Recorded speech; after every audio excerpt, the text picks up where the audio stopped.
exclusive conversation with CNBC TV18. But with that, it's a wrap on this edition of Midcap Radar. From Sonal, me and team that put this show together, thank you so much for watching. MF Corner on the other side.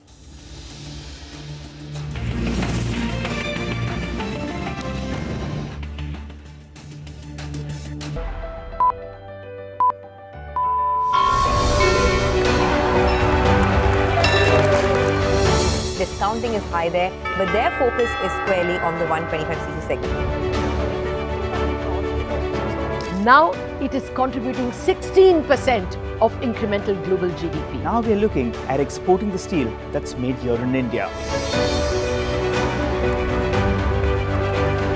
Welcome to the first ever India Business Leader Awards.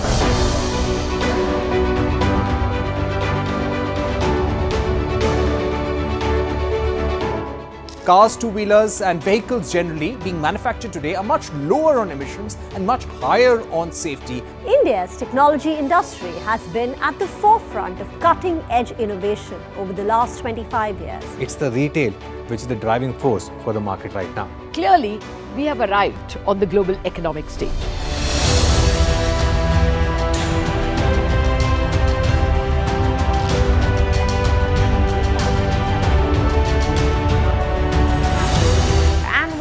Way to celebrate our own 25th year with new milestones being achieved on the Lal Street. 21 years of the Nifty from 1,000 to 10,000 today. Sensex and Nifty hit a record high. The Nifty rallying to a record high. We invite you to join us as we persist in leading coverage of the pharmaceutical and healthcare domain, documenting India's expanding expertise in medicines.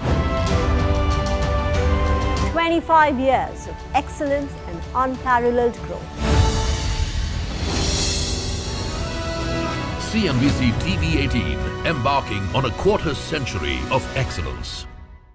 It's coming on the back of a period of hikes which was unprecedented, facing shocks that I tried to describe yesterday over dinner, and followed by a period during which we held rates untouched, and during which we were restrictive enough to actually see our medium-term target reach that 2%, which is our objective. And most recently, we have seen in our round of projections, which are really important, September, December, March, and June, we've seen that 2% target with an oscillation of 0.1 about it at the last quarter of 2025.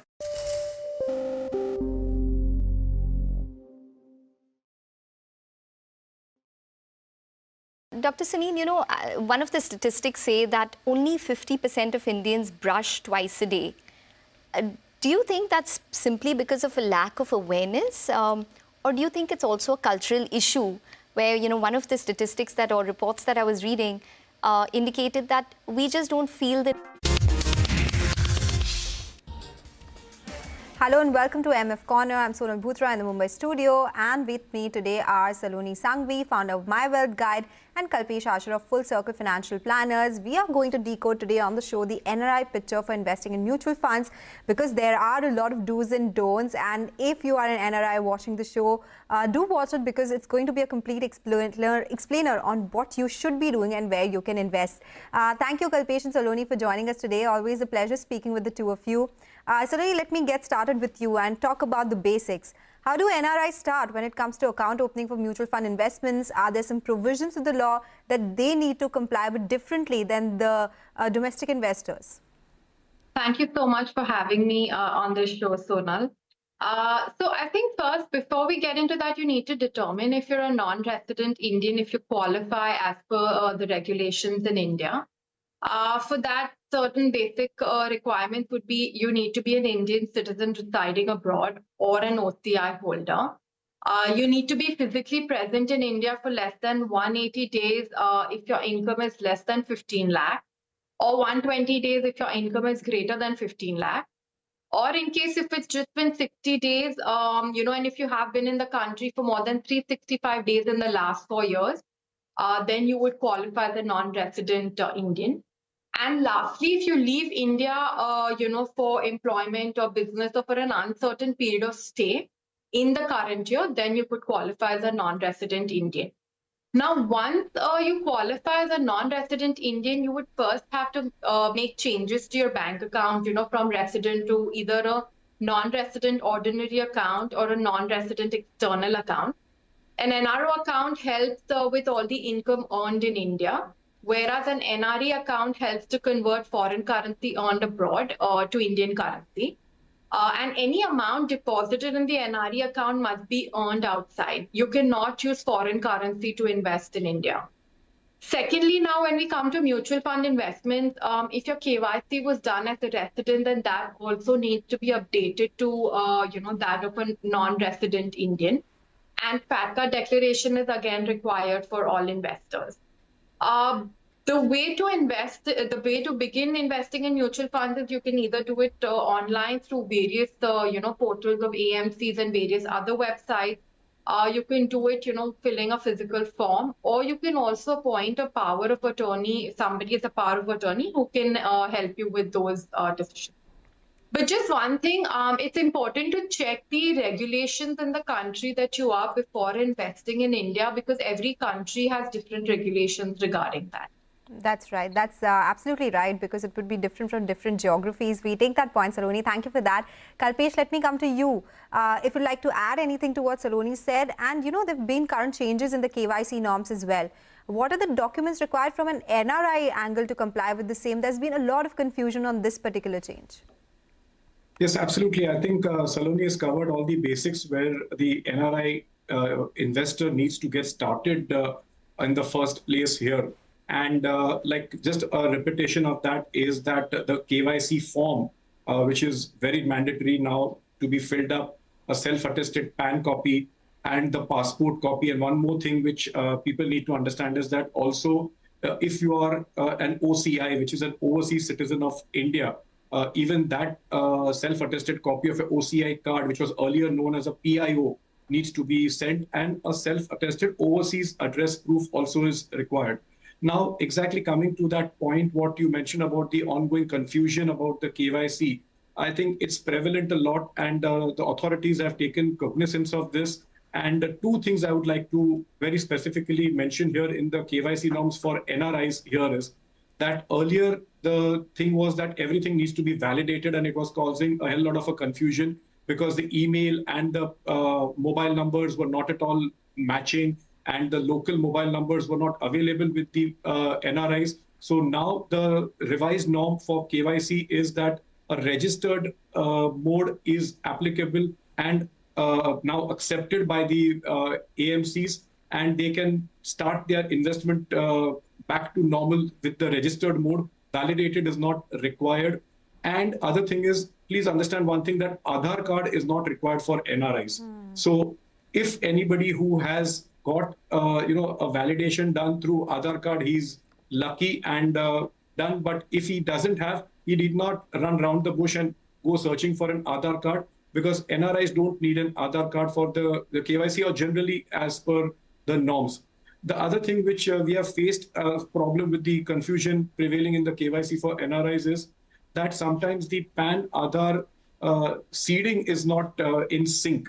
And there what the NRI needs to do is to get in touch with his chartered accountant or go to the IT portal and check his status there. Because many a times where they have initially left the shores of the country, they were resident. And when they've turned non-resident, that in the IT portal, that status has not changed.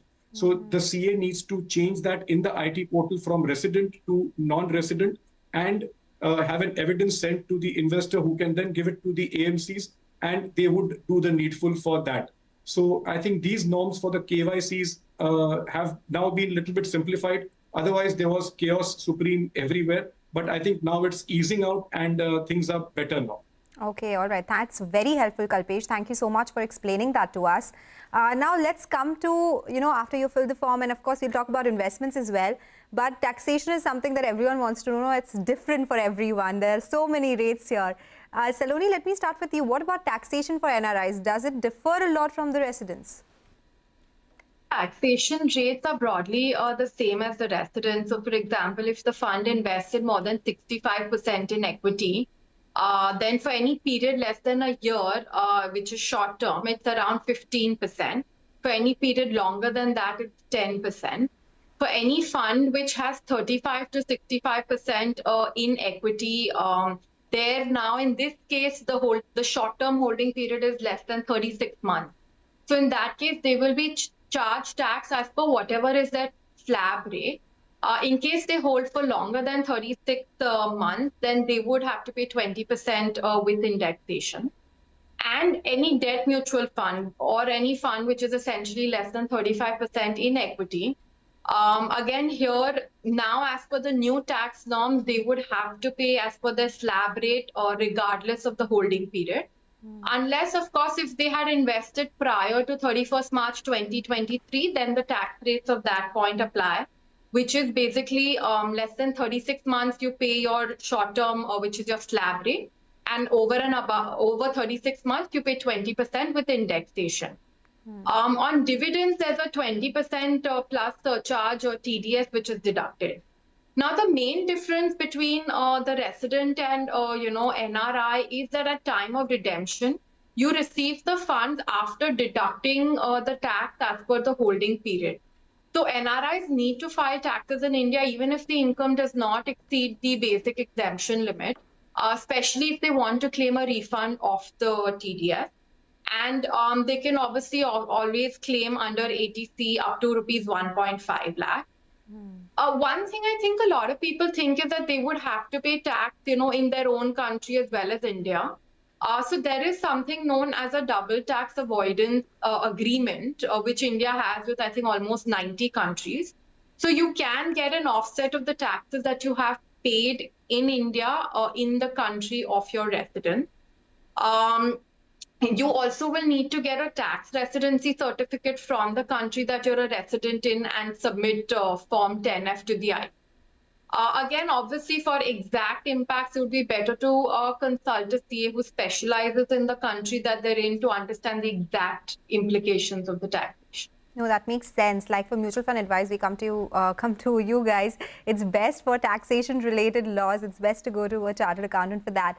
Kalpesh, are there any restrictions for NRIs in terms of certain sectors or instruments they cannot invest in? I'm just not talking about mutual funds, but generally if they're looking to invest in India, are there some restrictions here?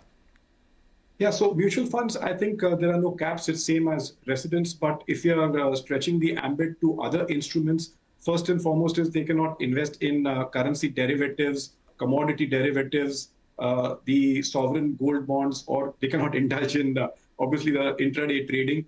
And they can, one more thing I would like to add is they can also, not individually invest up to 5% in stock of a company, or overall the NRI limit is 10% of, I think, paid up capital. And other important aspect which affects, retail investors is that the NRIs cannot invest in the Indian government small savings schemes, such as PPF, NSC, senior citizen savings schemes. So like in PPF, if there is an ongoing PPF of an individual, he can continue doing that, but he cannot extend it like how the residents are allowed to do. So these certain restrictions are there, which the government has imposed and that they better abide by. Saloni, any addition to this list? Because there's some stocks as well, which I think for which permission would be needed here? I think there are certain sectors, where they cannot invest in basis the foreign direct investment regulations. Specifically sectors like that, that involve gambling, atomic energy, railway, etc. And again, as per notified, by the RBI. Also, there are, in case if, there are stocks where the limit is closer to 10%, it comes on a caution list. So in case any NRI wants to invest in that, prior approval from RBI is needed. And then there are stocks where it has already exceeded 10% NRI holding, then those stocks cannot be invested in because they're on a ban. Okay, all right. Thank you for that addition as well. It's been a very helpful chat so far, but we have to slip into a quick break. On the other side, we'll continue our discussion with our guests on what should NRIs be aware of when they're investing in mutual funds and other categories as well. Stay tuned for that.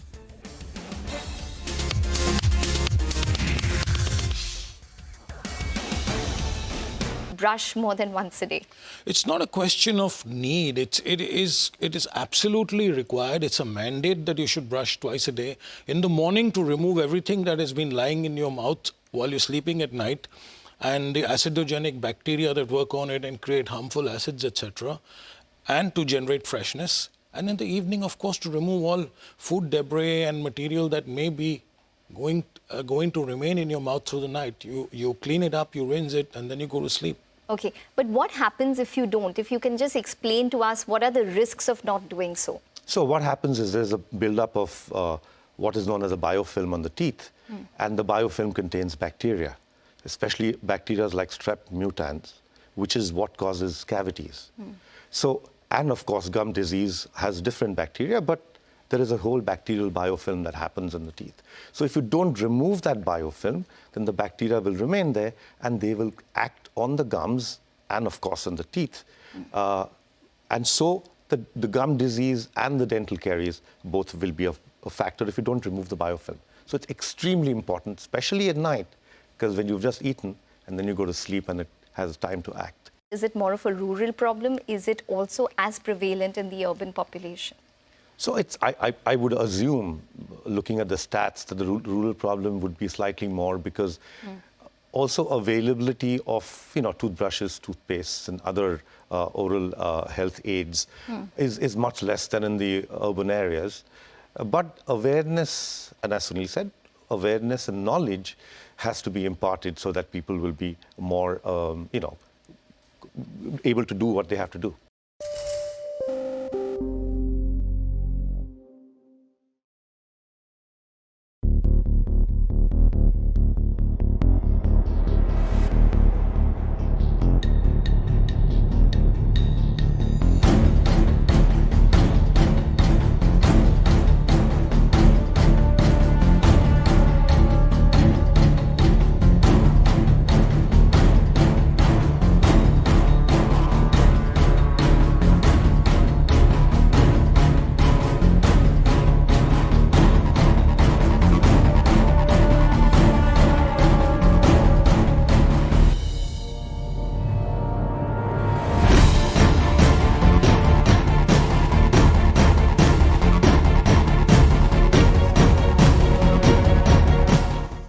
Israeli offences against Rafah since the 6th of May, over 1 million people have been displaced once again, desperately seeking shelter and safety.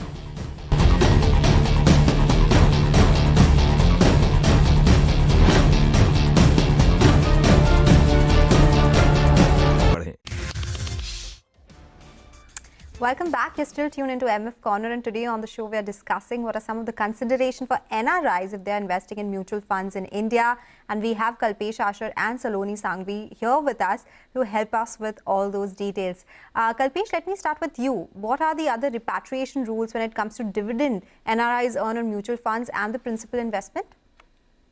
Okay, so in dividends, I think it's taxed the same way as for residents. That is, your dividends which they earn in mutual funds, they are taxed as per the income tax slab and added to an individual's income because that rule changed in the budget a couple of years ago, and it's applicable for NRIs as well. So they need to be cognizant that when they are now choosing their mutual fund option, the IDCW or the reinvestment one, which is there, need not be really looked at if they're looking for a long-term trajectory of investment out here.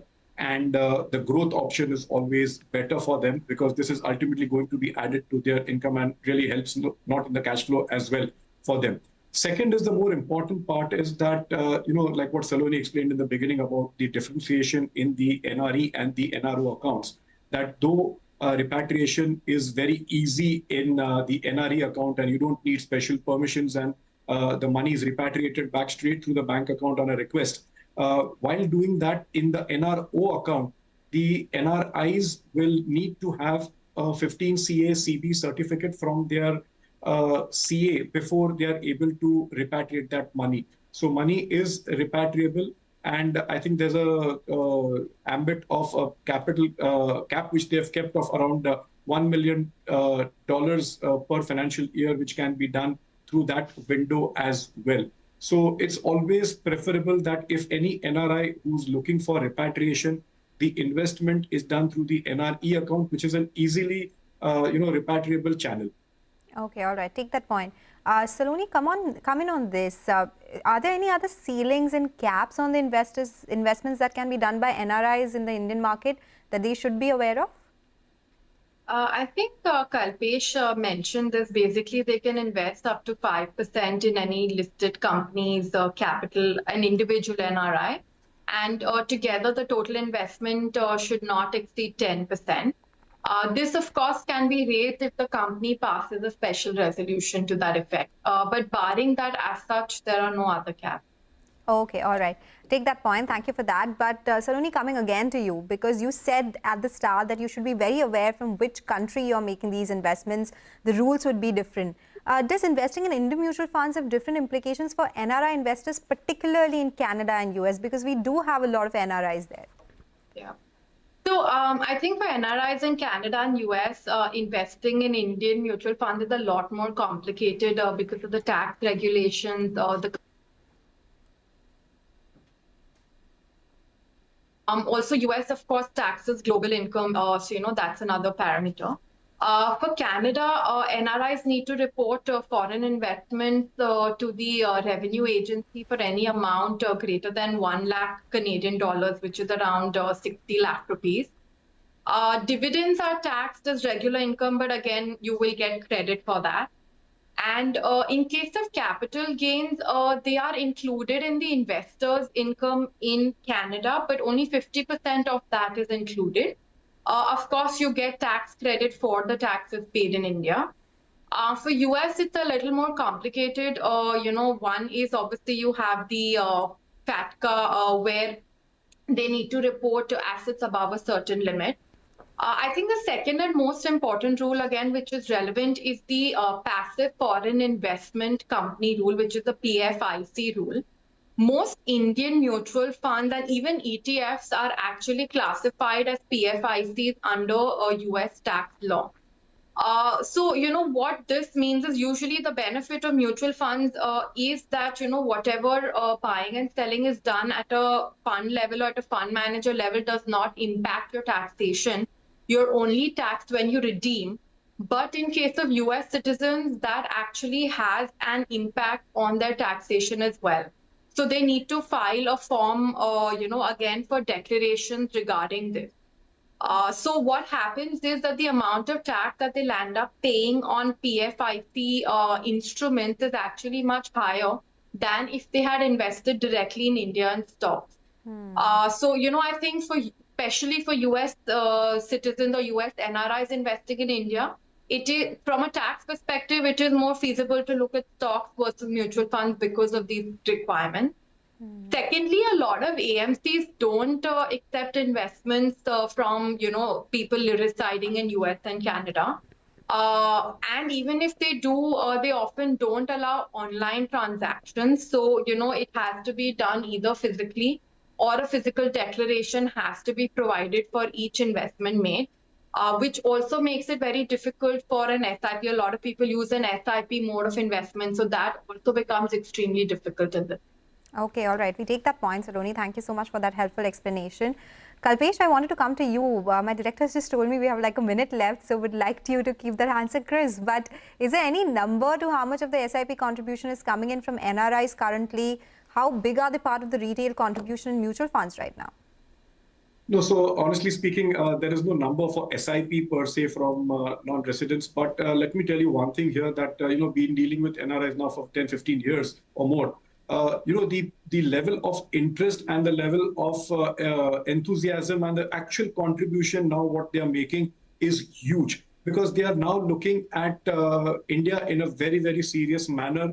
And many of them are now shifting their base from the overseas markets and looking at India very seriously. Now, this is including people who have already roots in India, who are looking at retirement back home, or who are just the wealthy, affluent people as NRIs there and are looking for just wealth creation and repatriation there.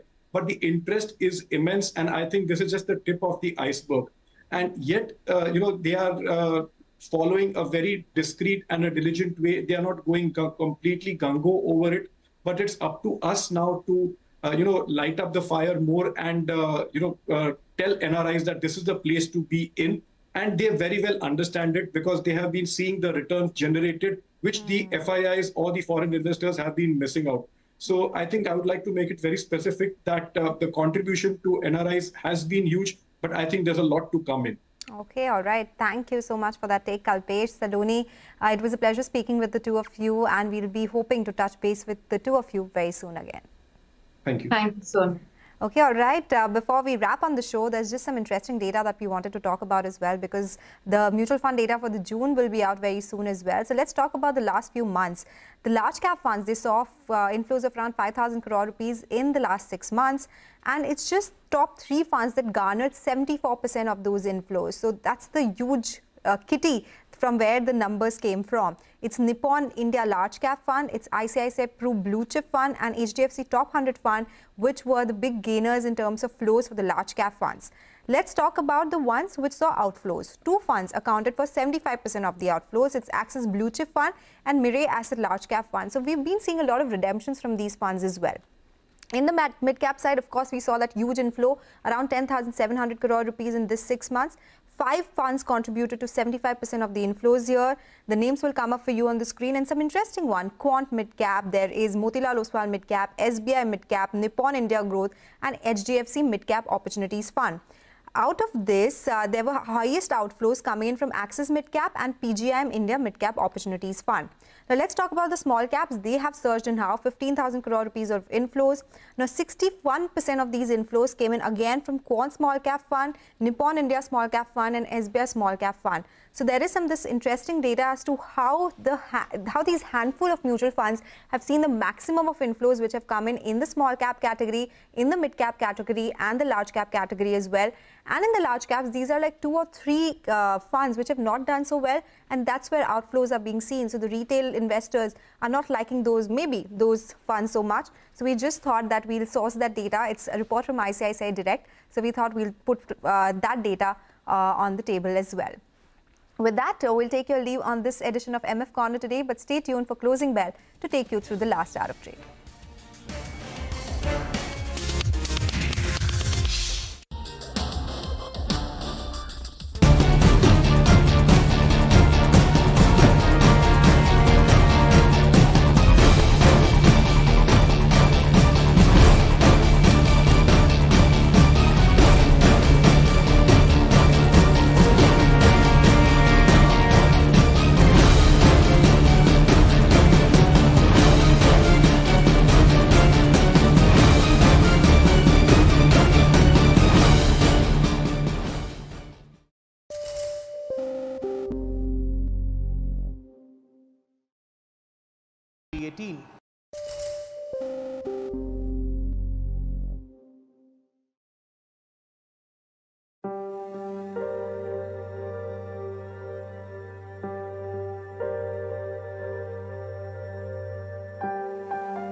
Taiwanese index now trading with gains of over 1%. After being stuck in Barbados for nearly 3 days due to the Category 4 Hurricane Beryl, the champs touched down in New Delhi earlier this morning.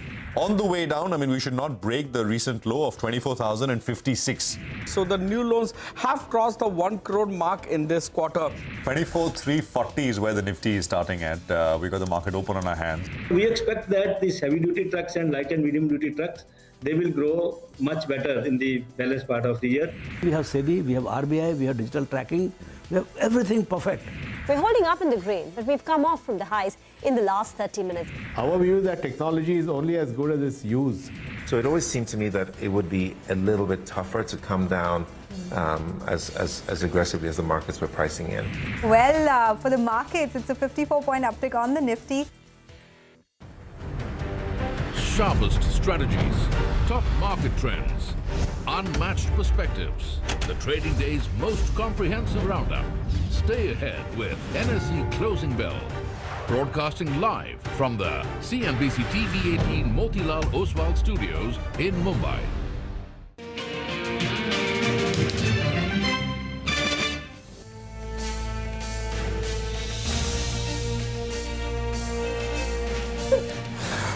Well, that is the day so far, and the market is up 40 points. I mean, it is a quieter day on the indices, frontline indices, as compared to what we've had over the last many trading sessions, but very, very stock-specific activity. We are coming to you live from the CNBC-TV18 Motilal Oswal studios. I'm Prashant. With me, my colleagues Nigel and Rima. Guys, good afternoon. Hi, afternoon. It looks like all the excitement is reserved for the Indian cricket team and the celebrations in India. Well, that's right. And I think the Nifty Bank is the one actually that's very, very quiet in today's trading session. It's not moved a single point. And that's despite ICICI Bank being up 2.5% because HDFC Bank is offsetting all of those gains. But quite excited about the evening. The Cup's coming to Mumbai. So, are you going to be there? No, I'm going home. Rima's going to be there. You know, at this age, the minute you see a traffic jam, you're going to run in the other direction. I think you've got to be in your 20s to be there. But let me tell our viewers that our team will be there, and we'll get you a preview. I think they're supposed to land here in Mumbai at about 4 or so. And then, of course, it's a full program all the way to town, which is the southern tip of the city. There's an open bus parade. And then, of course, there's a small ceremony at Wankhede. So there will be that sort of coverage which you will find here on the channel. Now, just a quick couple of points before we go any further. You've got the Nifty, as I said, the frontline indices are a little quieter. It's very stock specific. But I have to say, even though it is quiet, the Nifty is trading above its 20-hourly average. Which is it's holding nicely above it with this small 30, 40, 50 odd point gain that we have. Sectors which are leading, pharma and healthcare. I just saw a flash on Zydus Life, 4% higher. There's an approval which they've got from the US FDA, and we'll sort of come back to that in a bit. But it's not just Zydus Life. There are many names which we'll talk about. PSU, CPSE index, the last I checked, was up about 1%. Real estate index is up almost 1%. And of course, mid caps and small caps, they're definitely doing better than frontliners. And those indices have got a 0.5% plus kind of gains there as well. So it's very... there's very little sectoral move, except maybe a real estate.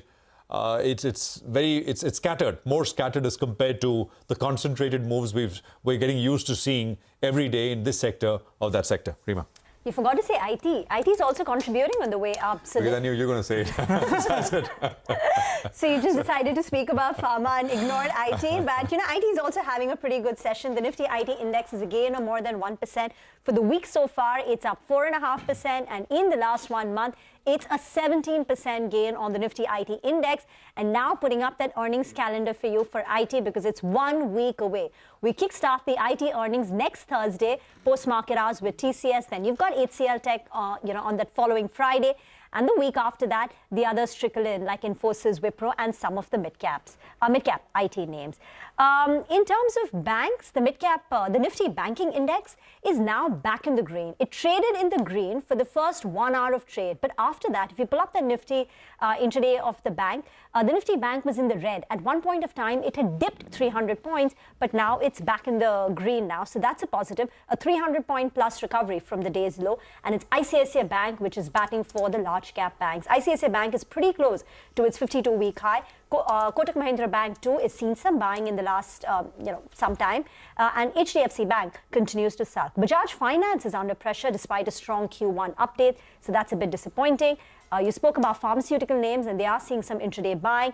And defense, that ticker is showing you how Mazgaon Docks, Cochin Shipyard, Garden Reach Shipbuilder, these are stocks with gains now approaching close to about 20%.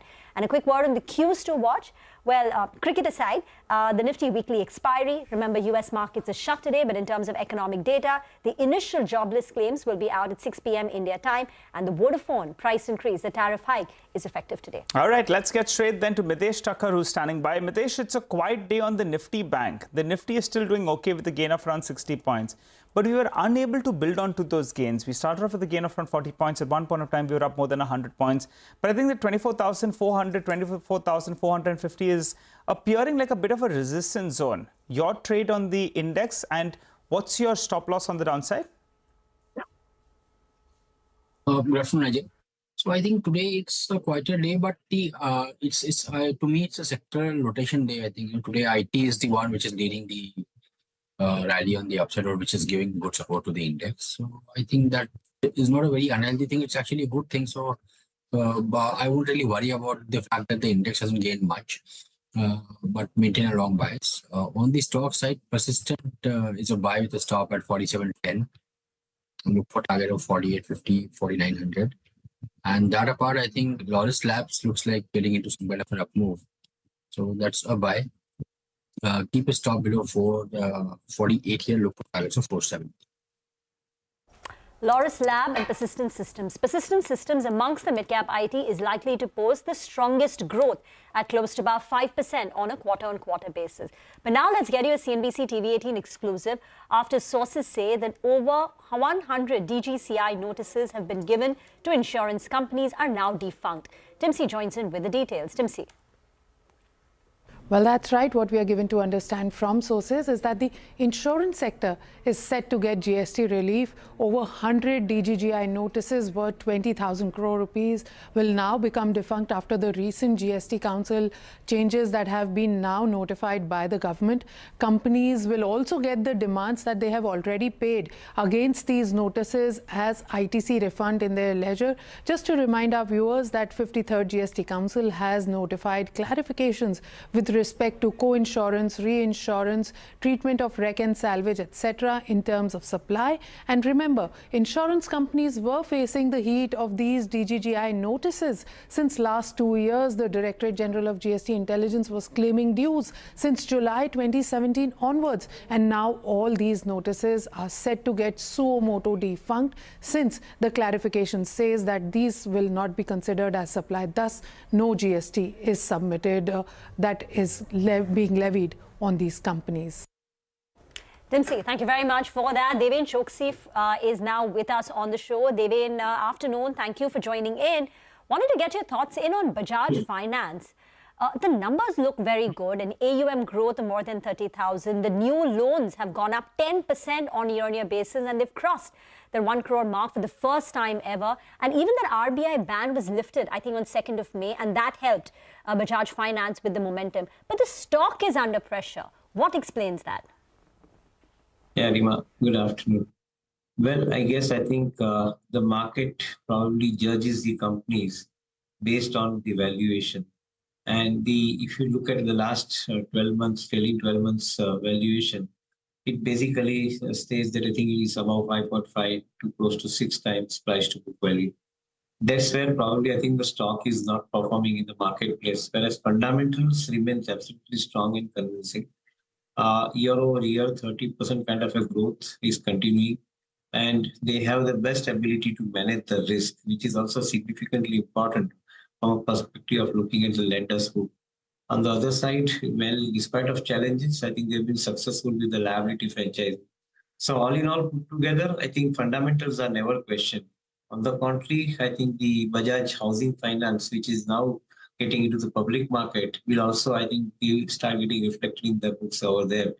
All in all, put together, I think the strength remains in the company. I would think that the market should soon re-rate this particular company and start giving the price appreciation, which to me, I think, looks absolutely clear at current levels.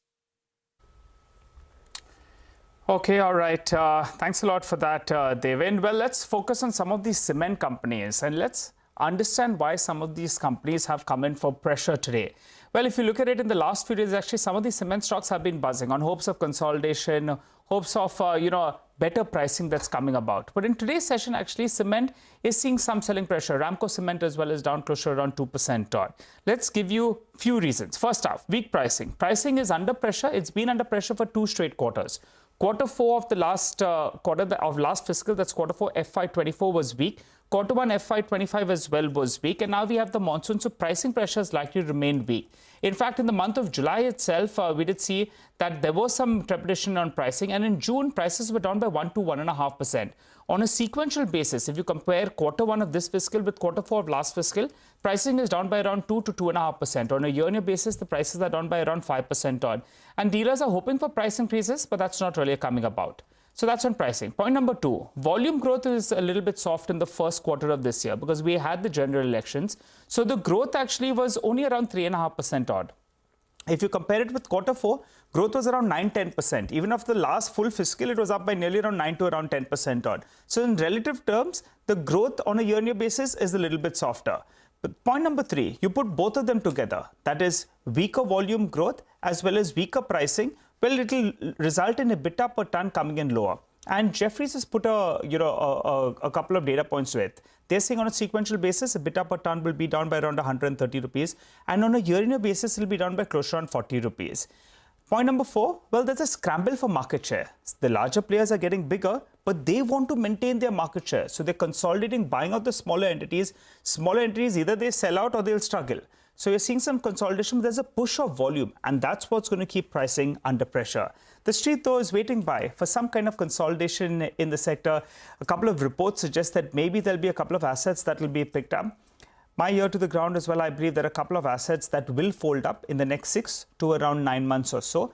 In the last 6 months or so, though, you have seen those 3 big deals that have taken place, and all of them in South India. So let's see whether or not there is more in store. But for the time being, weak pricing, tepid volume growth has kept these stocks a little bit subdued today. You know, in the paper today, I think there was one story about Ultratech Cement, which is now once again in the race to acquire Orient Cement. That's right, Rima. One of the pink papers reported today. That's something that's been reported for the recent past, and logically, actually, it sounds on the cards, if in case. But though we have the Orient Cement management that keeps denying it, everything is good at a price. So maybe, when we first interviewed Orient Cement, when I'd gone to their unit in Hyderabad around 15 months or so ago, at that time they denied it. But the stock price was around 110, 120 rupees odd. Currently, the price is around 311. At a price, everything could happen. So let's see whether or not this deal is waiting by to happen. Orient Cement folding into Ultratech Cement. In the last year or so, various papers have reported either the Adani Group or Ultratech will look to gobble it up. It's a good asset. They've been struggling with volume growth. So let's see what happens. But that's one of the lone rangers that's up close to around 1.5%.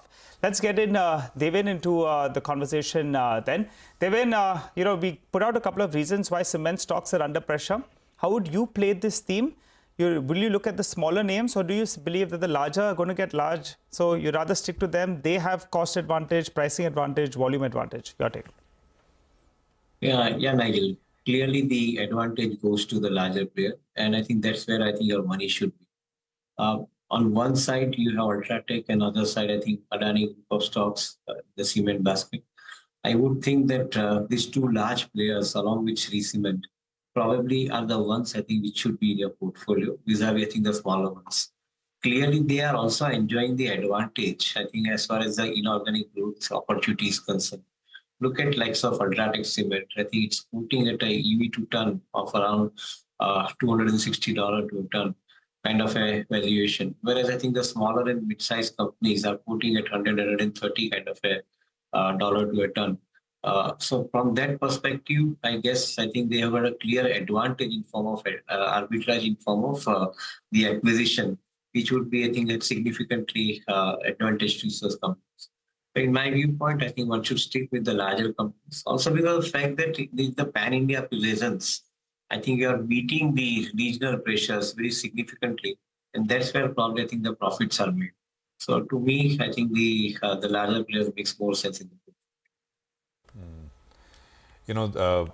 some of these defense names, Rima was reading out names like Mazgaon and Cochin. We should have those up. Cochin Shipyard is up 300% in 6 months, this year so far.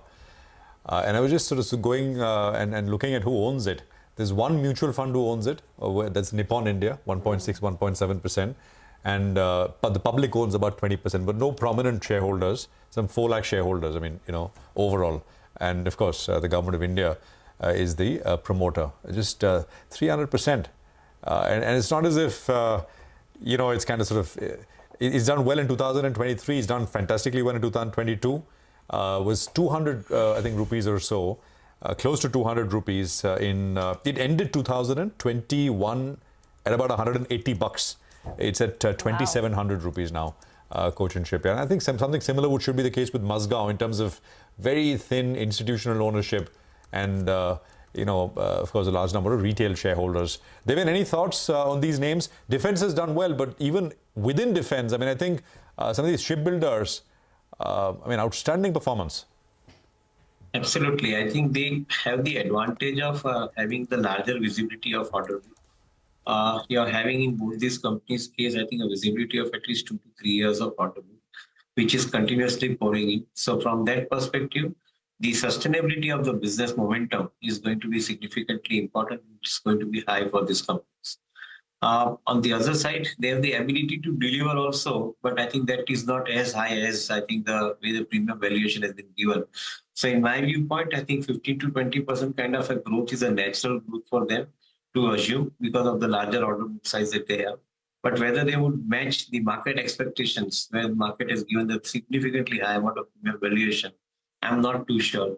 I would remain invested, but I think to buy fresh in the market, probably I think would require some moderation in the price. That would be the better time to buy, at least I think on the downside of the risk management is concerned. Garden Reach Shipbuilders is up 97% in 1 month itself. So, that's, from election day to now, it's 100%, 97% return on Garden Reach Shipbuilders. But in the last 1 month, the good news has also come through, right? I think one of them got a Navratna status, that Cochin Shipyard got a large order win of close to about 1,100 rupees. It was an export order. And, plus the government's push towards indigenization keeps the interest very much high in these shipbuilding stocks. So, that run-up, that eye-popping return continues over there. Devin, any thoughts on Kaya? Kaya is not a stock we've ever spoken about, but with this exclusive partnership with Marico, you suddenly feel that, Kaya is going to come into the limelight. Is this a stock you've looked at? How does it look? Honestly, it's not under the coverage, but obviously we keep tracking.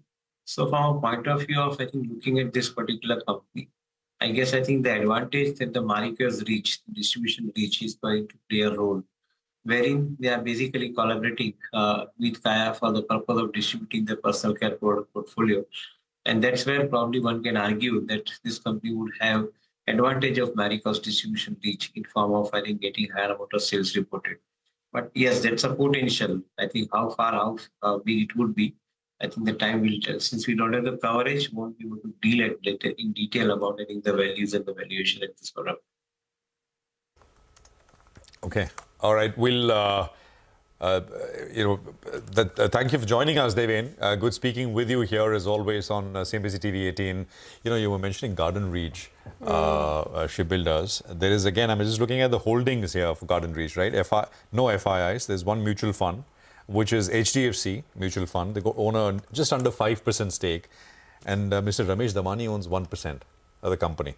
That's the latest shareholding, the March shareholding, not the June quarter shareholding, which I think should be out as well. So it's done phenomenally well. 30,000 crore market cap. So 1% you're calculating, right? 300 crores in one stock. So it's just been so big wealth creators, really, some of these PSU names over a period of time. We'll take a quick commercial break here. We'll be back. Jigar Mistry of Buoyant Capital is going to be with us on the other side. Stay tuned.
Welcome back. You got markets which are up about 30 points on the index, and it's a small gain today, but I think it only is. I mean, it's not a small gain for the Nifty, but I think there's enough and more happening in the broader market. Just a few new names. Honasa is up 8%. I don't know if this is a new, fresh move, which is happening as we speak. I think it is 220 or so. Our stocks were about 460, and it's moved up to about 470 right now. Nelco is another mover. It's up about 10.5%. It's really broadened out with volumes. 877 on Nelco. That should come up on your screens. There's AstraZeneca, which is up 11.5%. Lupin started higher, of course, but it's kind of at the high point of the day. 7.5% on Lupin. I mean, that is a really big gain that you have on your hands there. You got Skipper Limited, which is up 6.5%. Rate gain is up 6% or so. We saw that big move in TBI-Con after initiation. Rate gain has been sulking for a while, but I think it's up today. Prime Focus, I highlighted this yesterday, is a complete underperformer, but had a big move yesterday, and I think it's up again today, 6-7% right now.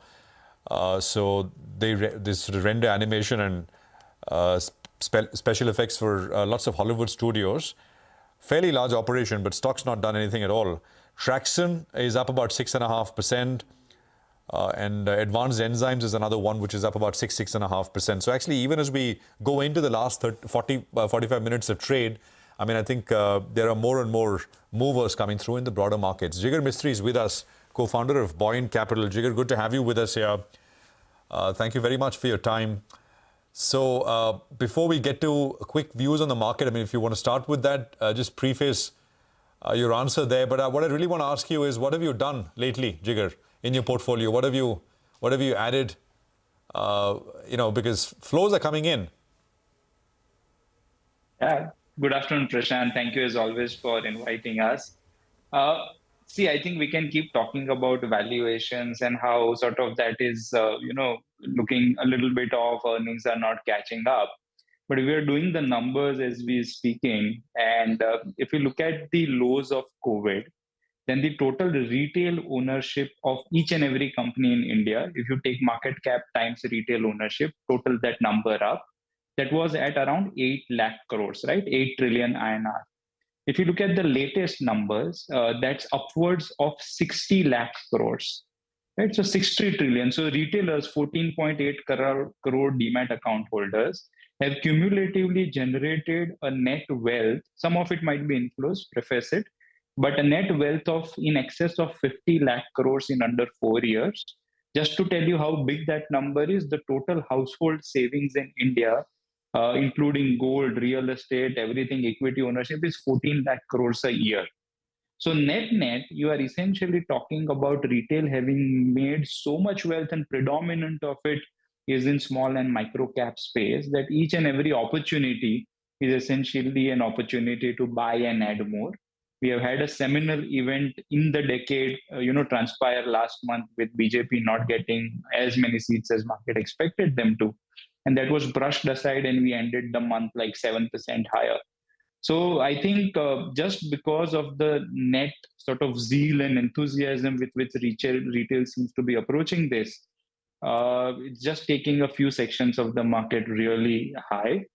We are using this opportunity, sort of, I think we spoke last month as well, to sort of dial down the risk a little bit. We were almost 63% in small and mid caps by May 2023. Like everybody else, we have also had a phenomenal run, and we are taking this opportunity to bring it down closer to 50-odd%. If the market continues to remain as giving, then we might sort of bring it down a little further, closer to 40% over the next few months. And using that, so when you bring it down, allocating it to large caps, I'm assuming, right? Yes, Prashant. So both things, businesses that we think have gotten fairly valued, we are taking this opportunity to get out of them and getting into businesses which are a lot more interesting. For us, pharmaceuticals is an interesting space. BFSI continues to remain an interesting space. Auto ancillaries is a space that we have been looking at it over the past few months or so. Out of in the three areas, what have you added? Added all of them, Prashant. And also, if I look at our 3 months numbers, we have added a little bit more on IT as well. But although I would want to believe that, given that, it's just a valuation re-rating story beyond the point, right? Earnings are unlikely to run up in a hurry, as prefaced by sort of the hiring slowdown that we are seeing. But yes, relatively speaking, those businesses were not all that expensive. So we have been adding all those and a little bit of IT as well. Jigar, in the past, I remember you saying you like Cyient and eClerx. Those were the two mid-cap IT names that you used to like. Do you still hold them, or are there new names that have attracted you in IT? Part of it, Rima, we do hold. Also, Allsec was another business. So Cyient, eClerx, and Allsec, yes. So those were the small cap IT names we used to own. I think we continue to own some bits of it, although not as much Cyient now, but eClerx and Allsec we do. But we also added a lot of large cap IT over the past 3 months, just relative to how the businesses were stacking up. So yes, to your question, we do own some part of those small cap businesses. And in large cap IT, is it the larger ones like Infi, TCS, or the potential turnaround where, say, a Wipro or a Tech Mahindra, there has been a leadership change, the valuations are relatively less compared to Infi, TCS? Historically, Rima, it's been HCL Tech and Infosys for us. Oh. So that's where we continue to, have exposure at the moment. Okay, all right. Hi, Jigar. Good afternoon. Good to see you in. I think I've asked you enough about metals, right? Let's keep that one aside. Let's wait for November, when we see some more action, or they get that trade right and you're dancing away to the bank. Otherwise, it's a difficult one. So let's keep metals aside. I want to ask you about cement, because we have chatted a lot in our friendship, in our professional relationship as well with regard to cement. Now, there have been 3 big deals that have taken place in the last 6 to 8 months. Kesoram, we were on top of that. Penna. And then we had Ultratech going ahead and buying Mr. Damani's stake in India Cement. Who would have thought, right? All these 3 assets. I think in the last 10 years or so, we heard it repeatedly. Now there is talk that there is a couple of more assets getting folded up. What is your view? What's well placed? You have a couple of these names, Orient Cement, Sagar Cement. Valuation-wise, yummy. That's always been the case. Orient Cement actually, even after the run-up, still it's a little lower than replacement cost. How would you approach this theme? Nigel, so sort of what we used to say is the worst place to be is a mid-sized cement company, right? Nobody would think of acquiring you, and you would think of acquiring other companies which the markets won't like, given the amount of debt you would have to take up. So it's either great to be like a very large cement company and then you would want to gobble things up, or you would want to be an extremely small company with sort of inferior logistics and sort of yield to market and the logistics part not being all that great, and then you would want to sell out. I think if you chart out the EBITDA per ton of cement companies over the past 15 years since we have been talking, Nigel, I think that's hovered in and around that 1,000-1,200 rupee per EBITDA per ton numbers. And I think because companies kept on adding capacities instead of acquiring them, they created a situation which allowed, continuous growth in volumes, but no growth in profitability. So eventually, if the larger companies say enough is enough, let's acquire whatever can be acquired, and then we will go around, looking at taking price increases, because eventually, even in telecom, right, that's what it happened. Once it decided to a situation that there are now only 3 players, and our aspiration is to reach the lower end of, say, Africa's ARPU range, now we'll start taking price increases. So eventually, if all of these smaller capacities do get acquired, demand in the next 4 or 5 years rises to a level which starts making sense for them to take price increases, then we can look at going towards that 1,500, 1,700 per ton EBITDA.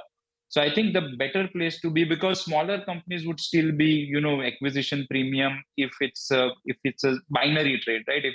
If they do get acquired, then these valuations are very attractive. If they don't get acquired, then even $100 is a lot more expensive. So the better place to be is certainly not mid cap, may not be all that small cap, but larger cap cement names is, I think, where we have reasonably decent exposure, Nigel. Okay, fair enough. Jigar, coming back to the 3 areas, right? Pharma, What do you like? Auto anchs, what do you like? And I think you said the third one was financials? Financials, yes, Prashant. So sort of the whole GFCF to GDP sort of rising trajectory that we keep discussing, there were areas which sort of we played at, right? So if that GFCF to GDP do end up increasing, then it all starts with OEs. So, you have sort of the big Siemens, ABBs, L&Ts of the world do very well in trade first. Then you take a step back and you come to EPCs. And there are EPCs, the working capital is something that you need to look at. And there are some plays which are still interesting there. Then you take a step back and you look at all the suppliables, right? The consumables like cement, cables, pipes, and so on. Then you take a step back and you look at all the, say, financiers of those trade, which is housing finance companies, which I think we have a lot of exposure in housing finance companies. And you take a step back and then you look at all the corporate banks. So SBI, Axis, Bank of the Lords, Kotak Mahindra Bank, even HDFC to some extent, and ICICI obviously. So I think this is the way in which I think the numbers have stacked up. We have exposures across the board here, other than OEs. OEs we think have gotten really ahead of themselves. And those valuations, you can jump in and say, okay, it doesn't change. But if you do a reverse DCF, it's difficult to justify valuations on many of them. But across the value chain, I think there is a lot of interest.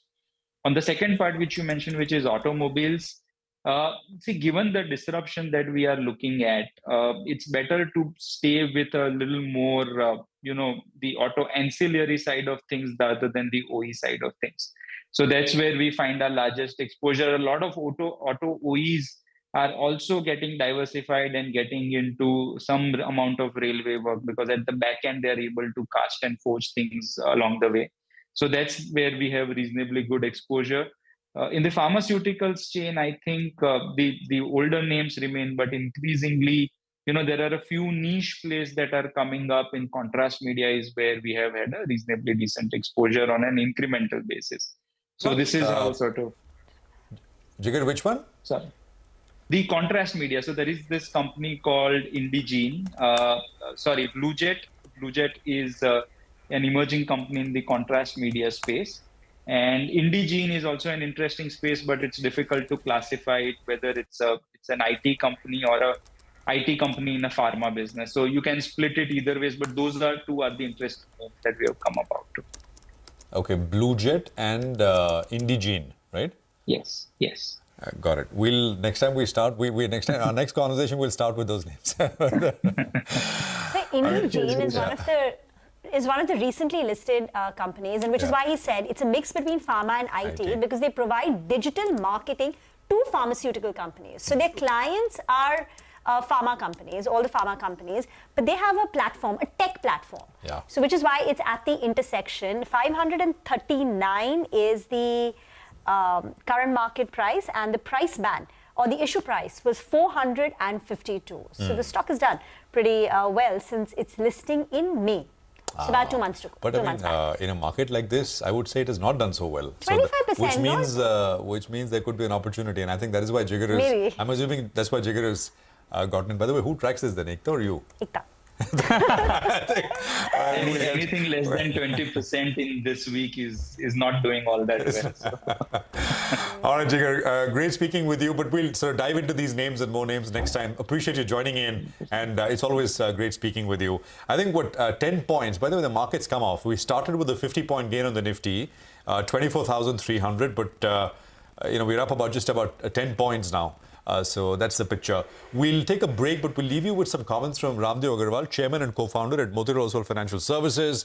And this is essentially his thoughts on markets and, of course, what he's expecting from the budget. Actually, it's a wish list, not expectation, but a wish list. Listen. Year after year, for 44 years, I have seen this market growing at... I didn't know that it is 16%. I thought it is 15%. This is a 15% country. India is a 15% country. So I have seen, like every 5 years it doubles, like from 40,000 to 80,000 it has become in 5 years, exact. So it's about 15%, and longer term is also 15-16%.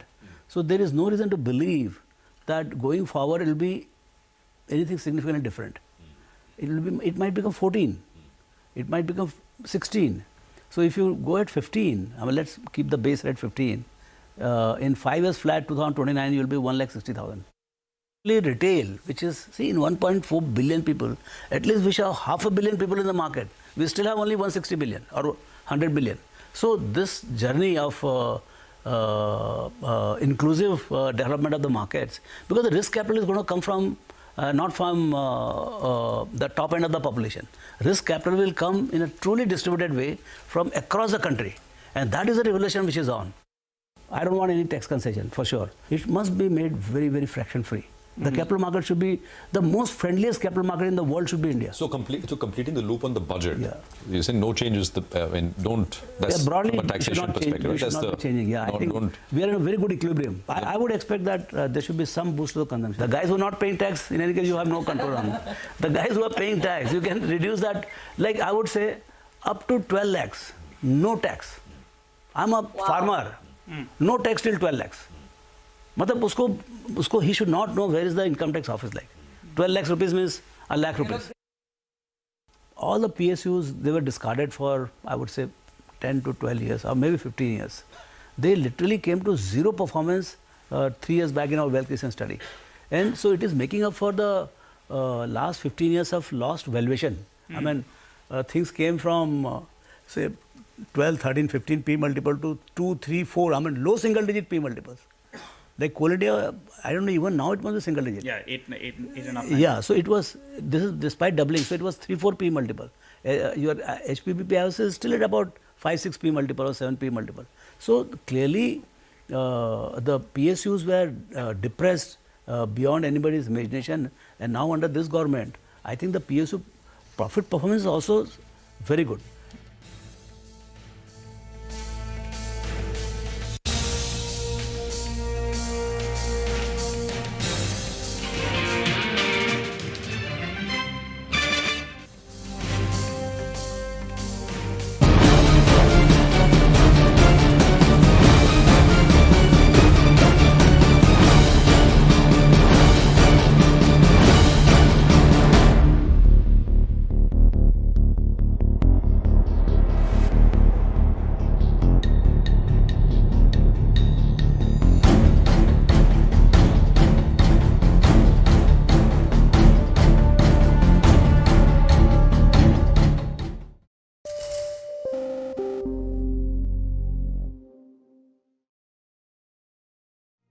What does it take to build India's largest startup platform? It takes a journey of starting out as an unknown and ending up as unforgettable. It takes more than 2 decades of celebrating the most influential and influencing the most celebrated entrepreneurs. From chronicling the stories of India's startup universe to becoming a success story in itself, as India's longest running show on startups and entrepreneurship, celebrating 21 action-packed years of building India's biggest startup community. Young Turks at 21, only on CNBC-TV18 and CNBCTV18.com. The general assumption is that the government will continue with its infrastructure thrust, its capex, the government capex that's going on, and there will be an increase in the outlays over there, but not like what we've seen in the last few years, which was at the expense of boosting consumption. It's more like a muted expectations from the budget that this will be more of the same, no major dramatic change. So therefore, if in the budget we do indeed get some dramatic announcements, some really visionary statements, although then obviously there'll be question marks on the execution, implementation, etc. But as of now, it's not seen as a very big game-changing event for the earnings outlook in the next 1 or 2 years.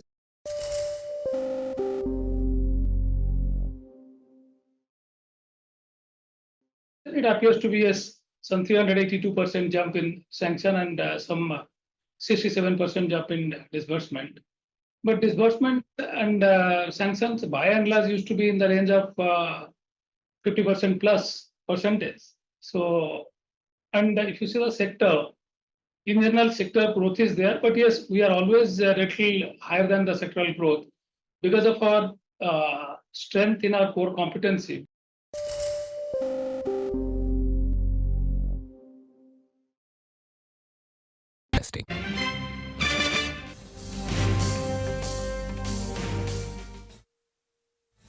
Welcome back. Well, the markets have flattened out. Maybe there's an element of, expiry that's playing out here as well. That's why the markets have come off considerably from the high point of the day.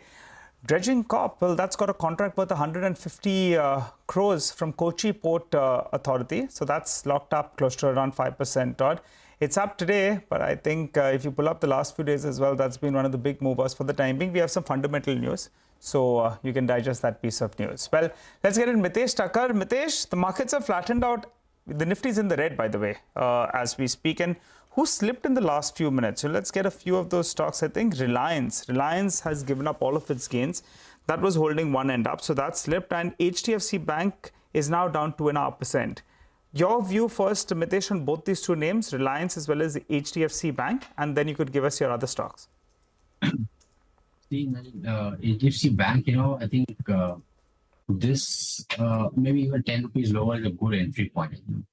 Breakout about 1700 was very good. Now we are seeing what I think is a pullback, and ending closer at about 1700 would be an excellent entry point. So to me, 10-point lower, buy with a stop at 1694. Look for a retest of 1800 plus levels. Reliance also something which I'm positive upon. After that big rally, I think the stock is still consolidating, and you might get to accumulate it slowly. With 3075, 3060 is the preferred buying zone over there. So stay positive. I think very clearly nothing wrong with either of these stocks. Okay, and your other picks then, Mitesh? Yeah, on the BTSC side and STVT side, I have one buy and one sell. Pidilite is slightly negative, so we'll take a STVT over there. 3110, 3111 being the stop loss, and one can look at a target of roughly around 3060. While REC will take a BTSC with a stop at 570 for targets of 584. Got it. Okay, thanks for that, Mitesh. Well, let's focus on ITD Cementation. Well, the stock is under pressure in today's trading session. So let's give you first the news piece why we're focusing on the stock. Because the promoter entity, Italian-Thai Development Public Company, they're exploring a potential divestment of their stake in the Indian listed company. How much do they own? When they own nearly around 46.6% stake, which even after this fall is valued at around 4,500 crore rupees. But why is the stock down, right? Normally, if a promoter entity is coming to sell, you'll be quite excited and the street could look to buy. Because the first point is that the street has already bid up the stock. In the last 12 months, the stock is up 200%. Last 1 month, it's still up close to around 30%. And year to date, it's up close to around 80%. So there's been a considerable run up in the stock already. Point number one. Point number two, the promoter entity, that's the parent that's looking to sell stake, Italian-Thai Development PCL. They listed in Thailand, by the way, and the market capitalization the last time I checked was around 800 crores odd. The stake that they have in the Indian company is worth nearly 4,500 crores odd. The problem for them is they have been reeling under some debt pressure and they've been reporting losses as well. So maybe their bargain power is a little bit lower. So that's what the street is a little bit skeptical on, whether or not they can, bargain for a higher price. And point number three is how much is in the price? After the stock has run up to this extent, the management has been positive. They're guiding for revenue growth of 20%. They're guiding for margins of around 11% because the legacy issues are behind them. So fundamentally, that looks good. And give and take everything, Equaris had put out a note and they're saying the PAT should go from around 270 crores to around 470 crores. But at 9,000 crores market capitalization, it's trading at nearly around 20 times, which isn't immensely cheap. So put all these factors together, the run up in the stock, the probable, the limited scope for the promoter entity to bargain for a higher price, and valuations not very, very supported. The stock is down close to around 15% after the big run. Let's get in Sudeep Bandyopadhyay from IndiTrade Capital. Sudeep, you heard what I had to say on this one, ITD Cementation. It's been a rank outperformer. I remember visiting the management in November 2022. The stock was 120, 130 rupees. And even after this fall, it's closer to around 480 rupees. What's your view on it? Do you think that could be, enough participation, enough interest for it? Or how would you approach the stock at 480? Well, I think, Nigel, you're absolutely right. As far as company is concerned, they're doing very well. And the way things are, poised, they will continue to do well. There is a significant tailwind. And I, to an extent, agree with the Equaris report. Performance going forward should be even better. The legacy issues have been resolved to a great extent. So as far as the Indian company is concerned, I think the future is good. Now, this, promoter selling stake is a bit of a kind of a challenge. And the pricing pressure on the market, we already have seen. Unfortunately, because the parent company doesn't have too much of a bargaining power, and they are kind of desperate sellers because I believe their debt is a couple of $1 billion, and probably they need to sell this stake to part settle that debt. So under the circumstances, it will be a kind of a fire sale. That's why probably the price has come down. But I'm sure there will be enough and more interest in buying the 46-47%, which the promoter entity is holding currently. And once this issue is over, hangover is over, I think the stock will continue to do well.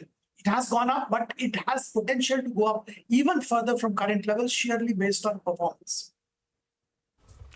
Okay, Sudeep, stay on. We can't help feeling the FOMO because the party is currently getting underway for the newly crowned T20 World Champions.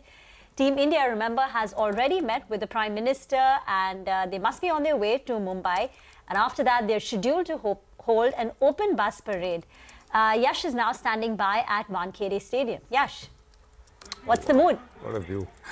Well, Rima, that's correct. I am here standing at the Wankhede Stadium. This is exactly where the celebration of that nail-biting match which happened on the last Saturday against South Africa will be celebrated, and with a lot more zeal, I am sure. The celebrations are scheduled to start at about 5 p.m., 5:30, when that parade, which starts from Trident Hotel, which is just about 5 minutes away from Wankhede Stadium, will start proceeding towards the stadium. But when I was entering into the stadium, I could see fans, gathering already about 3-4 hours prior to that actual time of the event. There are a lot of colleges here around in Churchgate, and students from those colleges have come here in large numbers, bunking their lectures, but making sure that they mark their presence by coming here, witnessing this very, very special event. Behind me, the stage that you see, which is being set up right now, is where the facilitation ceremony will happen for Team India, our heroes who've sort of gotten that beautiful trophy, and they've brought it back to India, being the World T20 champions. And it's taken multiple breakdowns, multiple emotional moments, multiple failures, about 17 years of wait for the World T20 trophy, 11 years of wait for an ICC trophy. But today it's all happening here. It is that culmination of that match against South Africa, the final match, that the trophy is going to be here. People have started gathering, the fans have started gathering in the stands here at Wankhede, and very soon we'll have this place that you see currently behind me, full of fans coming from all corners of the city with the parade, independently taking their seats, all ready to witness that historic moment when Team India with that beautiful trophy comes here for the celebration today evening. Beautiful trophy, and even I think that 125 crore check. Don't they get that also today? That's of course there. But I'm not sure. If you put the 125 crore check to the trophy, what's going to be more precious to the fans or the team? Yash, keep your eye on the ball. You sounded quite excited about people who are bunking and coming to the stadium, Just concentrate on what you're there for. Well, Nigel, it's the place. It's this place, Wankhede, which can get any cricket fan excited. And I'm no different to that crowd today. Absolutely, Yash. Lucky guy you are. Waiting to catch up with you tomorrow and, in fact, hear about the experience as well. But we'll keep coming back to you, Yash. It's a beautiful evening to remember. Well, for the time being, I think we'll slip in a short break, come back, we'll run you through market close, and maybe we'll try to get Yash as well and a couple of updates from the stadium itself. Stay with us.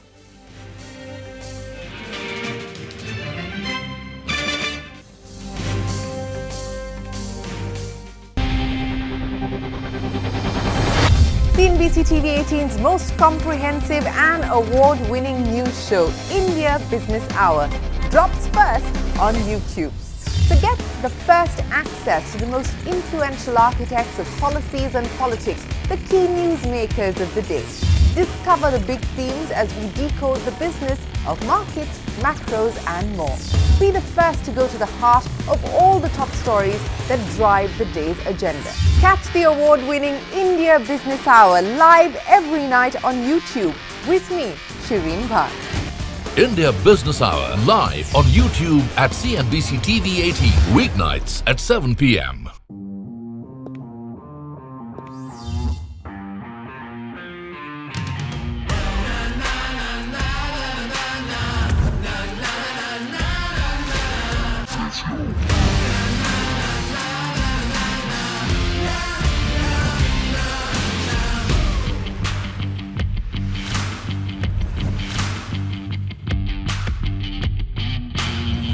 Make informed decisions with comprehensive analysis on the go. Strengthen your portfolio with real-time market updates on the go. Create effective strategies with insightful expert opinions on the go.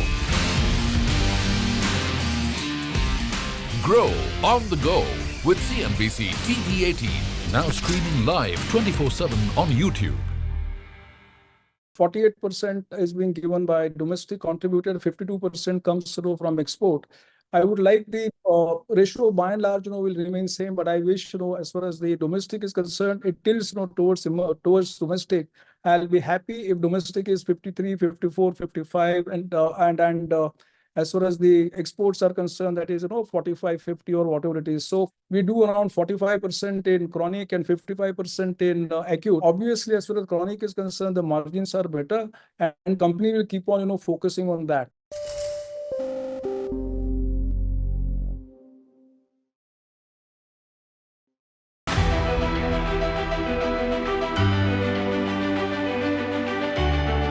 The Indian markets have not just grown, they've broken several records in the last 25 years. India's contribution to incremental global GDP was as low as 0.2% 25 years ago.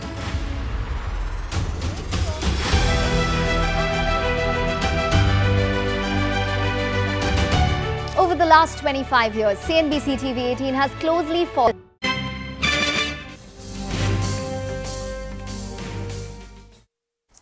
Welcome back. Well, Avenue Supermarts has moved to the low point of the day. That's one of the big losers actually in the last 20 minutes or so. It was holding well in the green and now in fact it slipped. So Avenue Supermarts, good update is what we saw yesterday. The problem is the stock is not very, very cheap. Sudeep is still with us. Sudeep, what's your view on this? Avenue Supermarts, if someone got allocated in the IPO and they held on, wow, it's been a dream stock. But what do you do at around 4,700? Well, I think you wait and watch. I don't think it makes too much sense to add at this stage. The performance has been okay. In fact, earlier quarters it was not that great, but now things have improved quite a bit. But I think the real challenge is coming from this online delivery models, whether it's a Zepto or a Blinkit or a Instamart of Swiggy. So I think Avenue Supermarts, DMart also have their own online platform, and they're also trying to compete.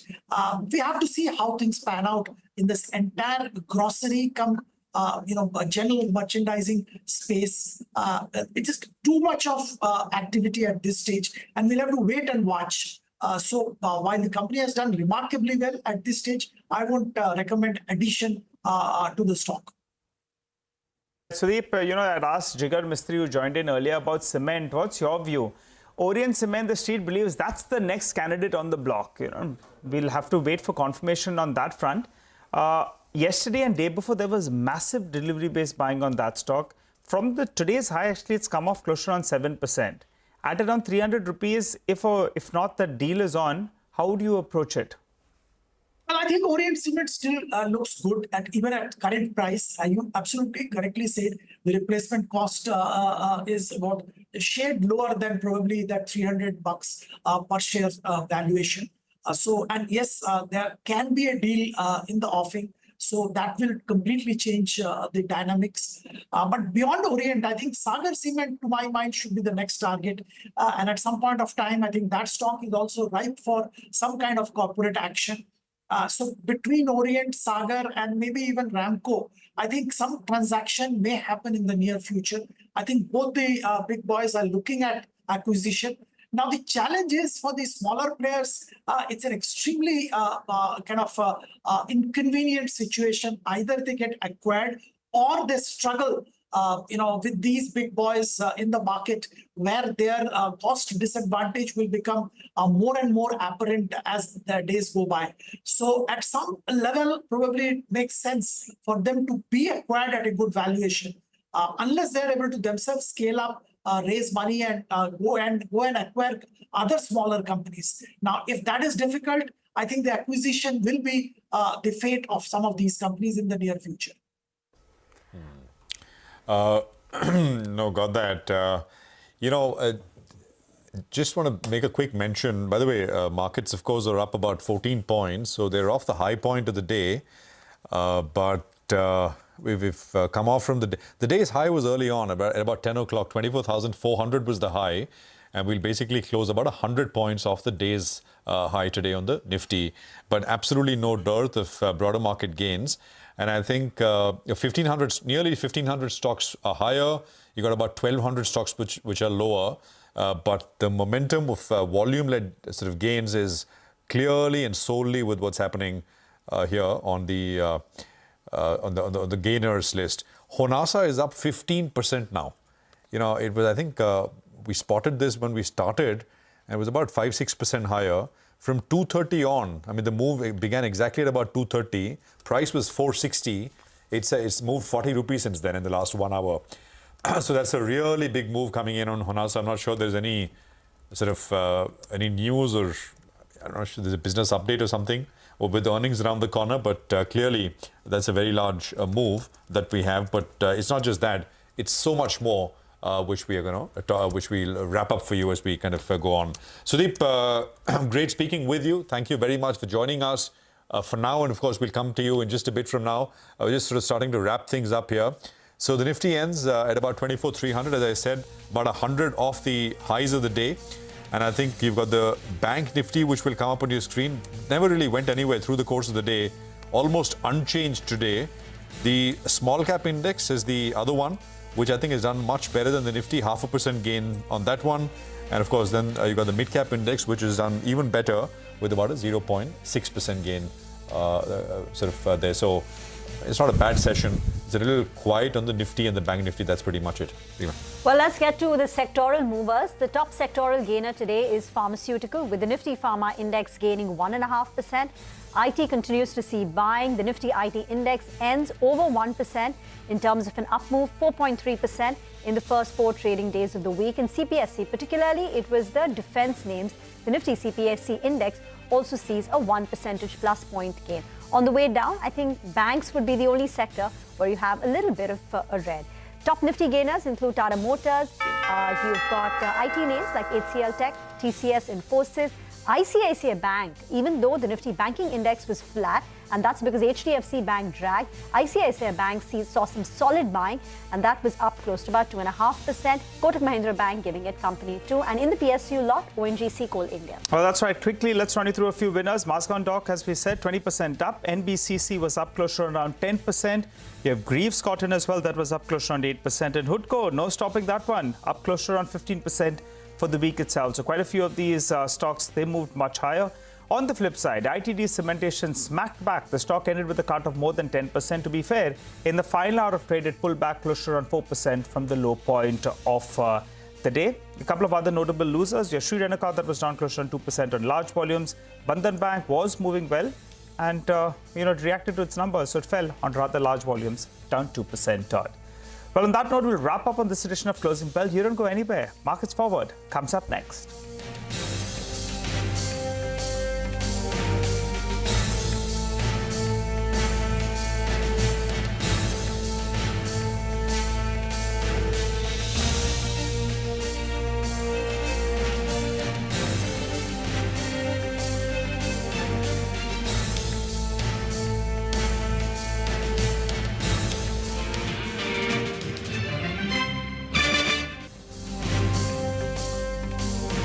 Of India's pharmaceutical sector. There was a time 25 years back that it was all about the FIIs.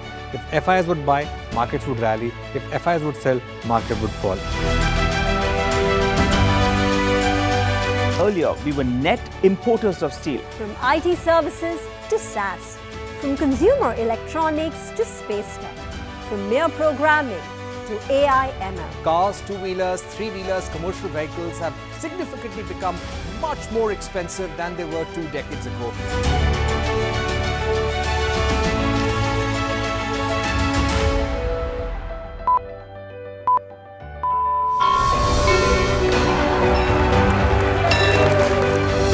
Discounting is high there, but their focus is squarely on the 125cc segment. Now it is contributing 16% of incremental global GDP. Now we are looking at exporting the steel that's made here in India. Welcome to the first ever India Business Leader Awards.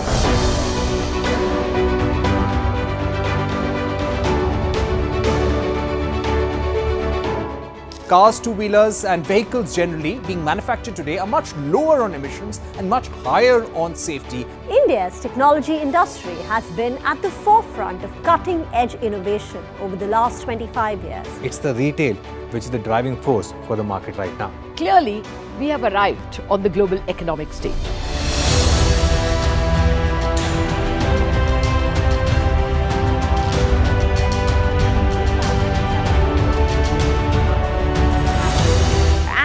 Great way to celebrate our own 25th year with new milestones being achieved on the Lal Street. 21 years of the Nifty from 1,000 to 10,000 today. Sensex and Nifty hit a record high. The Nifty rallying to a record high. We invite you to join us as we persist in leading coverage of the pharmaceutical and healthcare domain, documenting India's expanding expertise in medicines. 25 years of excellence and unparalleled growth. CNBC-TV18, embarking on a quarter century of excellence.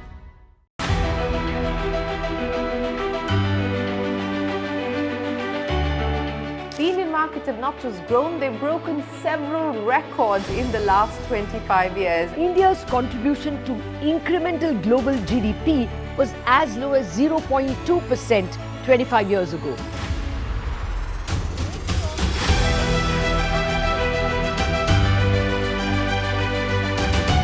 Over the last 25 years, CNBC-TV18 has closely followed the remarkable. Indices continue to trade at record levels, but end the day flat. Pharma leads the way, while PSU and realty stocks do well. Relative outperformance by mid and small caps.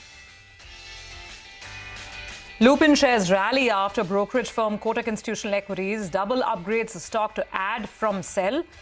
Skincare brand Kaya gains on striking a deal with Marico to handle marketing of its products, while ITD Cementation slips as promoter shareholder Italian Thai Development says it is mulling a stake sale in the company. Cement stocks under pressure as prices fall in the month of June and dealers see limited scope for price hikes in the next 2 months. Brokerage Jefferies expects volume growth to soften in the first quarter of FY25, and the EBITDA per ton as well is likely to be lower on a sequential basis and on a year-on-year basis.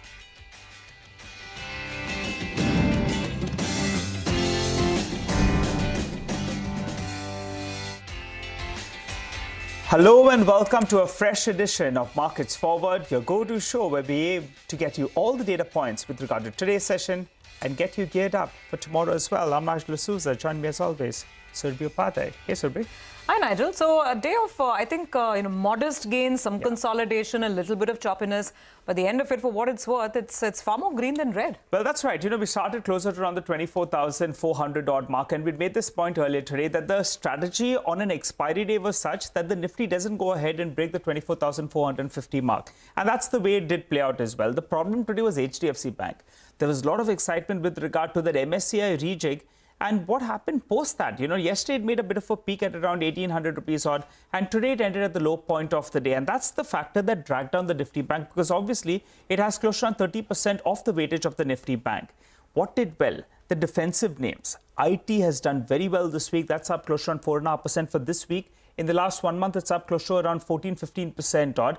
And that continued to do well in trades. Clearly, the street is anticipating that Q1 is going to be good for them. And Pharma gave it company as well with a gain of close to around 1.4%. So both of them did well. The sector that didn't do very well, and I'll get to that in further detail later on, was the cement space. A lot of those stocks did run up. You had Ramco Cement that was under pressure. That stock, in fact, ended with a cut of around 2.5%. And all the frontline names as well, Ultratech, ACC Ambuja, all of them ended with some cuts, Surabhi. Fair enough, but we'd have to say that even banks, which were the big spoilers today, even there was recovery from the lows. I mean, the Bank Nifty was up 250 points from the lows of the session.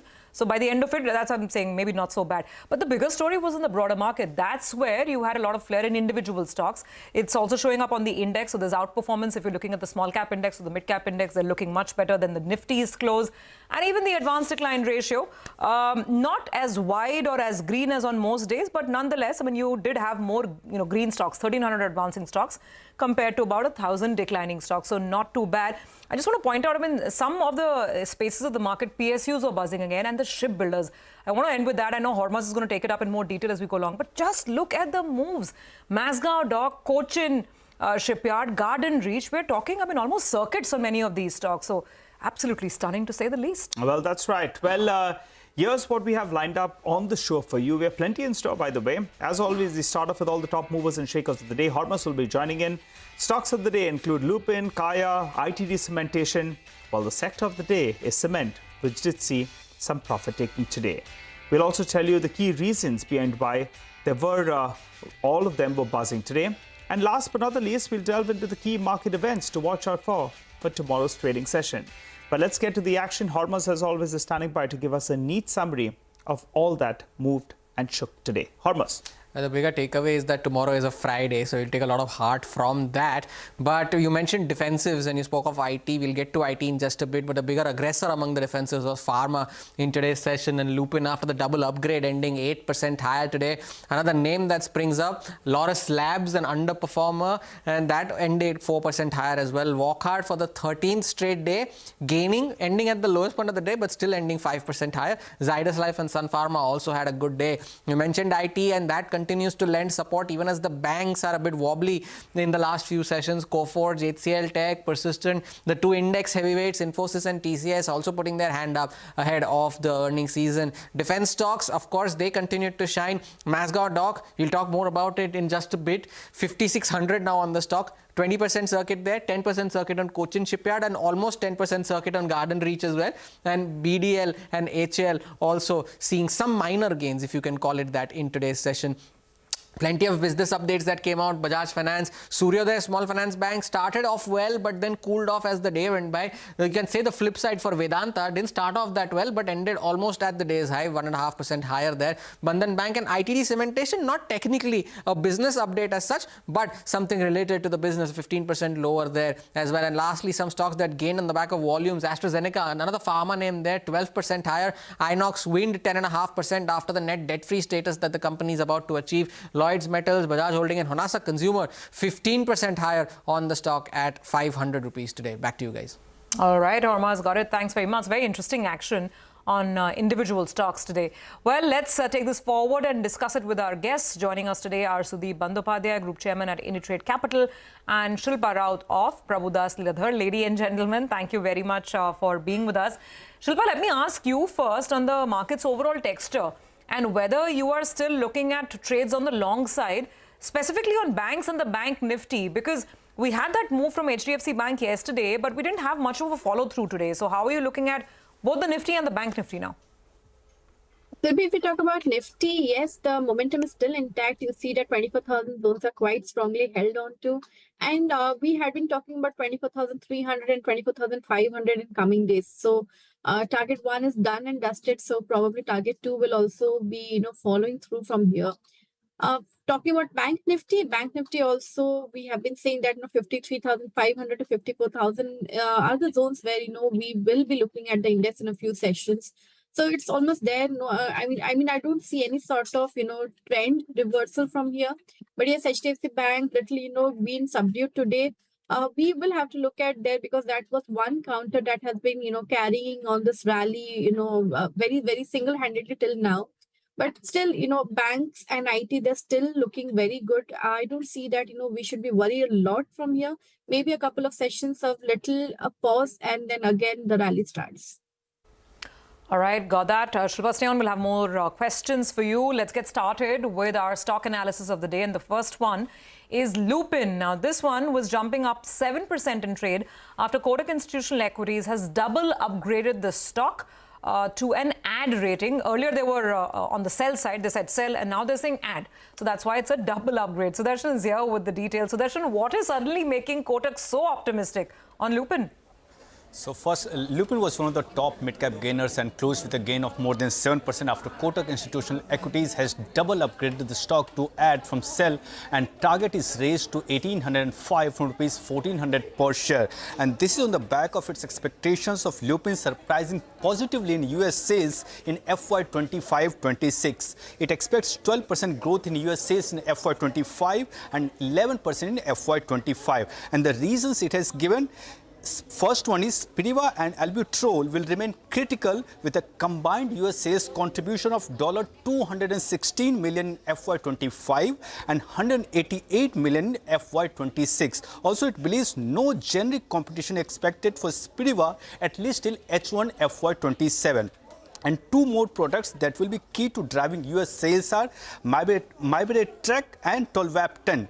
It believes potential upside from Tolvaptan is being underappreciated in estimates, and Lupin's 180-day sole exclusivity from April 2025 from Tolvaptan in FY26 will be much above Street's estimates. And factoring all this, it has raised FY25-27 EPS estimates by 3 to 16% and see EBITDA margin extending by 370 bips over FY24-26. Also, it sees possibility of further positive surprises if Lupin continues to gain share in Spiriva as well. So, factoring all this, Lupin closed with a gain of almost 8% in today's trade. All right, Sudarshan, good job in picking out that report and with those pronunciations as well. Well done, Sudarshan. That was clearly the stock of the day on the upside. But the sector of the day on the downside was actually cement. And let's run you through a few reasons. One is on pricing. Pricing was weak in the last quarter of last fiscal. It was weak in the first quarter of this fiscal. And since we're getting to a monsoon, there's less hope that, in fact, we can see any kind of big movement. Jefferies, they have quantified it. They say in the month of June, pricing was down by 1 to around 1.5% odd. For quarter 1 FY25, well, the pricing is down by roughly around 2.5% on a sequential basis. On a year-on-year basis, it could be down by around 5%. Dealers, though, they see, that pricing could remain under pressure owing to the monsoons. Next up, one is on pricing. So pricing is weak. Then on volumes. Volume growth wasn't as much as what we have seen. If you look at what we saw in the entire of FY24, or you see what we saw in the fourth quarter of FY24, well, the growth was around 9 to 10%. But in the first quarter, on a year-on-year basis, it was only up around 3.5%. That's what Jefferies estimates. And the key reason is that general elections. So pricing is weak, volume growth as well rather tepid. Put both these two together, you'll have negative operating leverage and you'll have weak pricing, which will cause the EBITDA per ton to come in lower. So on a sequential basis, Jefferies says that the EBITDA per ton will contract by around 100 rupees. On a year-on-year basis, it will be down by nearly around 40 rupees. Point number 4, there's a scramble for market share. Everyone's talking about consolidation. The big want to get bigger, but they want to maintain their turf as well on the volume front. So they're pushing out volumes, which could put some pressure on pricing. Pressure on pricing will keep profitability under a bit of a cap as well. So that's point number 4. And finally, after a very, very long, there are some of these deals that I've heard for the last 10, 12 years odd, which have taken place actually in the last 6 months. 3 of them, namely. One is Adani as well as Penar. You have Ultratech as well as Kesoram. And now, in fact, just last week, you saw Ultratech going ahead and picking up 23% stake in India Cement. So because of this, the street is still hopeful that there can be further consolidation. My ear on the ground, I believe that we could hear a lot about this in the next 6 to around 9 months or so. But let's get a fundamental view then on some of these stocks. Sudeep's still with us. Sudeep, what do you make of this space and how do you approach this theme? Ramco was under pressure. That was down close to around 2.5%. That's going to be one of the leaders actually on the cost side. So if things actually shape up well and if they can keep their debt a little bit lower, then that could be a winner in the longer duration.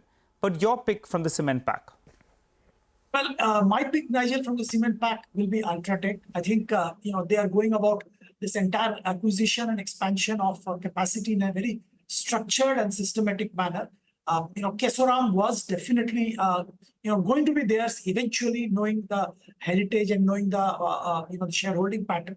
But I think India Cement has been done in a very structured way And let's see how the thing unfolds as far as India Cements is concerned.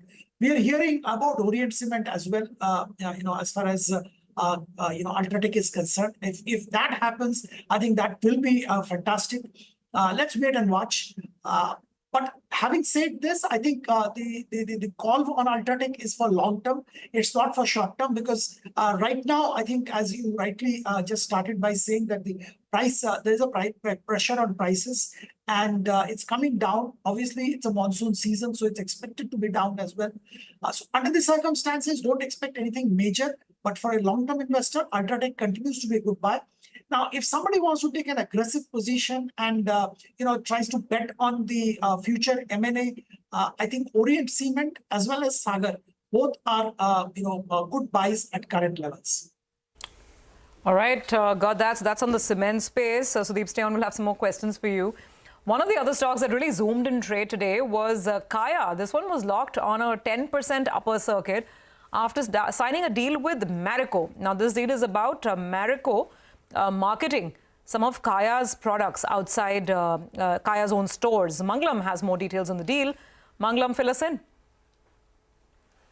Kaya was locked in 10% upper circuit in today's trading session after it announced a deal, a collaboration with Marico, where Marico will actually market and sell more than 75 of their personal care products outside of the Kaya stores itself. Remember, there are 70 stores of Kaya where they sell these personal care products, but Marico, with its 1 million plus direct distribution reach and marketing prowess, will look to untap the unlocked potential of Kaya products. So this is a positive for Marico, but it's a bigger positive for Kaya, as it gives its products wider access to the market and expertise from Marico as well, and as a result of which that stock was higher. What we need to, however, understand is the kind of commercial arrangement that is there between these two companies. What does Marico get in return for it to be able to sell these products from Kaya as well? And what is the arrangement with Kaya on the revenue front? Kaya, the stock has been doing extremely well over the last 1 month, including today's gain was up around 70%. So the street was hoping for or anticipating some change in strategy, and this announcement has come by.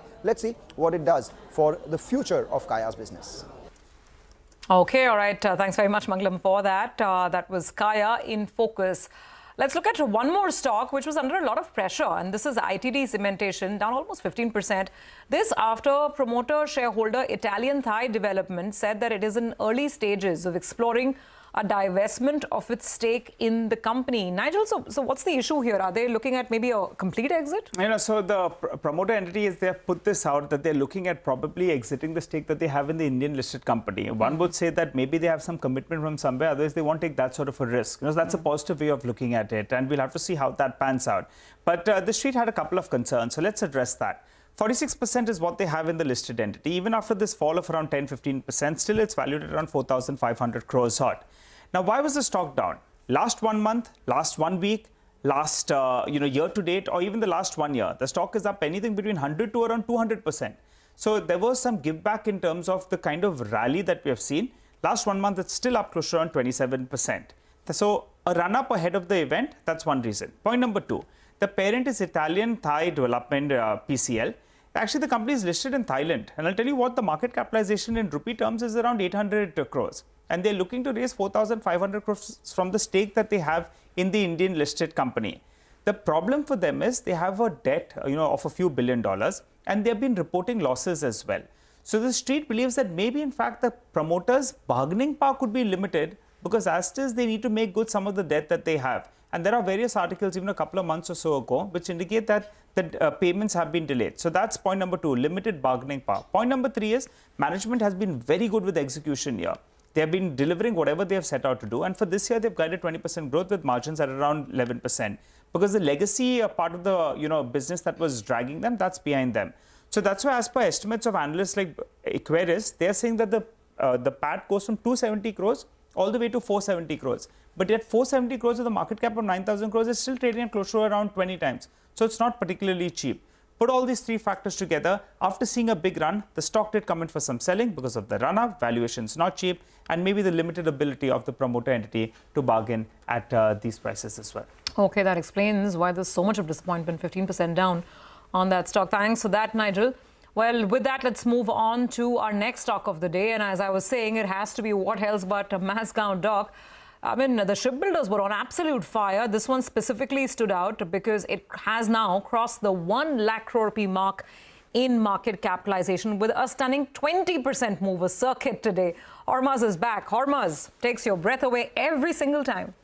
It does, and it continues to do so, and gravity defying. You lose out on adjectives when you describe these kind of moves in stocks like Mazgaon Dock. Even today, the stock ended at a 20% circuit, almost at levels of around 5,600. It crossed 1 lakh crore in market cap. In fact, it even crossed 1.1 lakh crore in market cap in today's trading session. Now, the compounder story that it has been, it came out with an IPO in October of 2020. The IPO price, 145 rupees. From 145 rupees, now it's come up to 5,600 in just under 4 years. So it shows you the kind of compounding that Mazgaon Dock has had. And it's not just this year that the stock has moved. In 2022, the stock was up 180%, a similar quantum in 23, and already in the first 6 months of the year, the stock is up almost 125% and counting as well as we speak. Now, when it comes to the valuation picture, now despite these kind of moves, it is still cheaper compared to its peers. Now, on an FY26 PE, it's trading at around 41 times. Cochin Shipyard, which is already up 260% this year and counting, is trading at 60 times,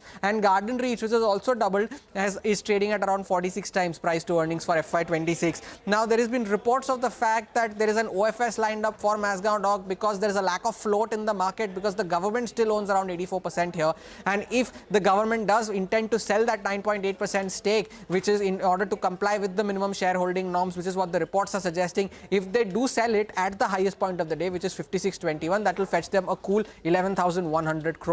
So shareholders are happy. The government looks to be happy as well in case they do plan an OFS, but it will enjoy it till it lasts, I guess. Absolutely.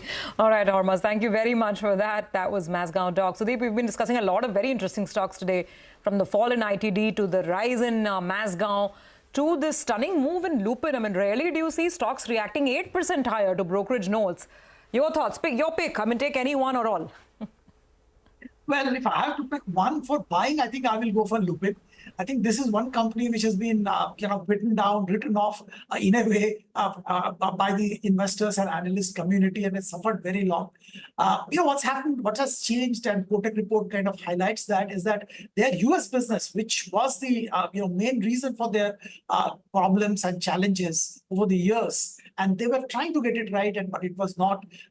It's understood that that is going to turn around, and both FY25 as well as FY26 it's expected to show very good growth.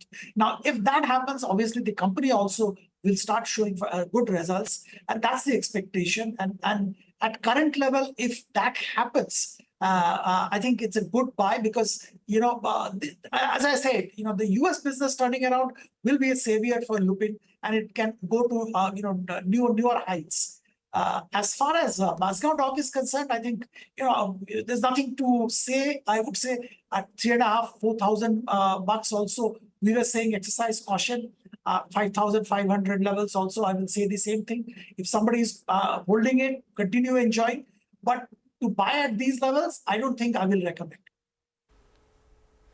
Okay, all right. Thanks, Shilpa, as well as Sudeep, for joining in, giving us your take on a couple of those stocks. For the time being, we'll slip in a short break. When you come back, we'll get you all the top corporate voices and also all the events to watch out for. Stay with us.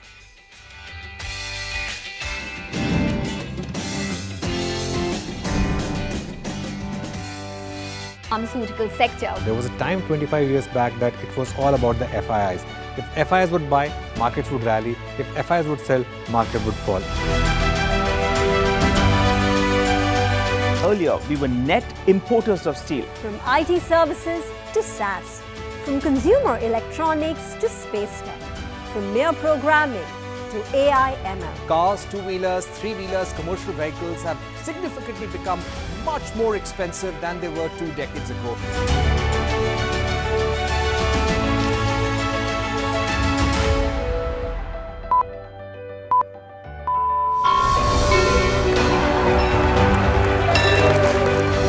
Discounting is high there, but their focus is squarely on the 125cc segment.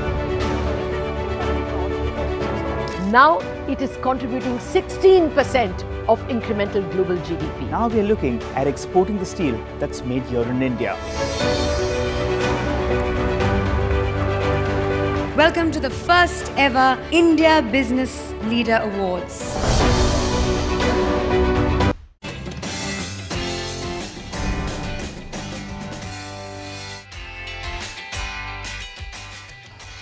Welcome back to Markets Forward. Well, let's get into market opinion. Veteran investor Ramdev Agarwal expects Sensex to double from current levels in the next 5 years. Let's listen in to what he had to say. Year after year, for 44 years, I have seen this market growing at, I didn't know that it is 16%. I thought it is 15%. This is a 15% country. India is a 15% country. So I have seen, I mean, like every 5 years it doubles, like from 40,000 to 80,000 it has become in 5 years, exact. So it's about 15%, and longer term is also 15-16%. So there is no reason to believe that going forward it will be anything significantly different. It might become 14, it might become 16. So if you go at 15, I mean, let's keep the base rate 15. In 5 years flat, 2029, you will be 1,60,000. 1,60,000. That's the target in the next 5 years, just going by the arithmetic of doubling of the market every 5 years. That was Ramdev Agarwal earlier. Before we wrap out, as always, the key events to watch tomorrow. Abhishek, over to you. Well, to begin with, RBI's data on forex reserves will come out. It was close to $654 billion last time around. So let's see where it comes out to. US unemployment data, it's estimated to be at 4%, which was the last time data as well. Eurozone retail sales will come out tomorrow. Watch out for UK election results as well. And Bajaj Auto, that will launch their CNG vehicle. In terms of dividends, tomorrow ex-dividend will be 3M India, Apollo Taz, Extra, Zeneca Pharma, Bharat Forge, Welspun, Escorts Kubutka, as well as Biocon and Marksans Pharma. There are two AGMs which will be watched out for tomorrow, which is Bank of Baroda as well as JSW Energy. And then you have the stock split. So Remsons Industries from ₹10 to ₹2, their face value will come down. And KC Industries, where the face value will decline from ₹100 to ₹10. Back to you. Thanks a lot for that, Abhishek. Well, on that note, we'll wrap up on this edition of Markets Forward. We'll be back with more news and updates on the other side.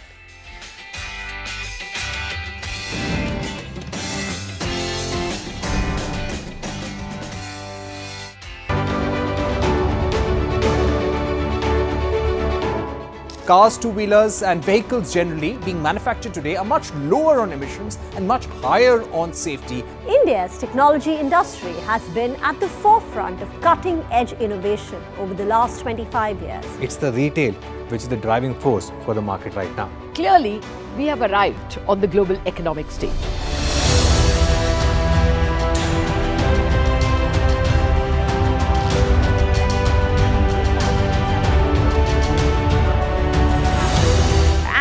Great way to celebrate our own 25th year with new milestones being achieved on Dalal Street. 21 years of the Nifty from 1,000 to 10,000 today. Sensex and Nifty hit a record high. The Nifty rallying to a record high. We invite you to join us as we persist in leading coverage of the pharmaceutical and healthcare domain, documenting India's expanding expertise in medicines. 25 years of excellence and unparalleled growth. CNBC-TV18, embarking on a quarter century of excellence.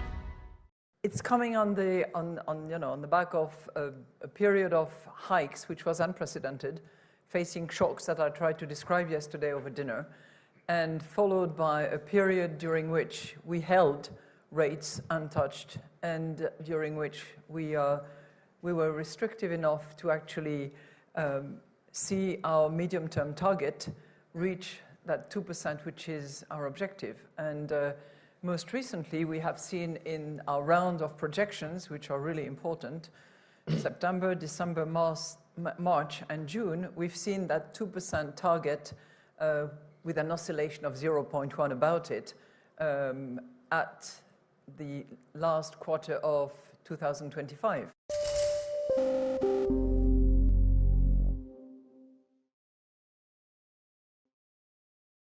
Dr. Saleen, one of the statistics say that only 50% of Indians brush twice a day. Do you think that's simply because of a lack of awareness? Or do you think it's also a cultural issue where, one of the statistics or reports that I was reading indicated that we just don't feel the need to brush more than once a day. It's not a question of need. It is absolutely required. It's a mandate that you should brush twice a day.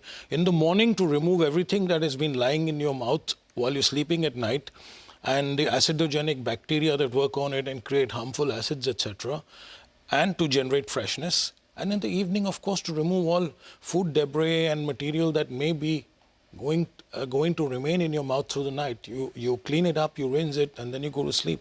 Okay, but what happens if you don't? If you can just explain to us what are the risks of not doing so? So what happens is there's a buildup of what is known as a biofilm on the teeth, and the biofilm contains bacteria, especially bacteria like strep mutans, which is what causes cavities. So, and of course,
Well, a glorious homecoming for the T20 Titans. Prime Minister Modi hosted a breakfast for the men in blue at his residence this morning after ending India's 13-year World Cup drought in Barbados. Rohit Sharma's team on its way to Mumbai as we speak for a victory parade at the city's famed Marine Drive, followed by a grand ceremony at the Wankhede Stadium. We will get you all the action live right here on CNBC-TV18. But first, the key headlines this evening.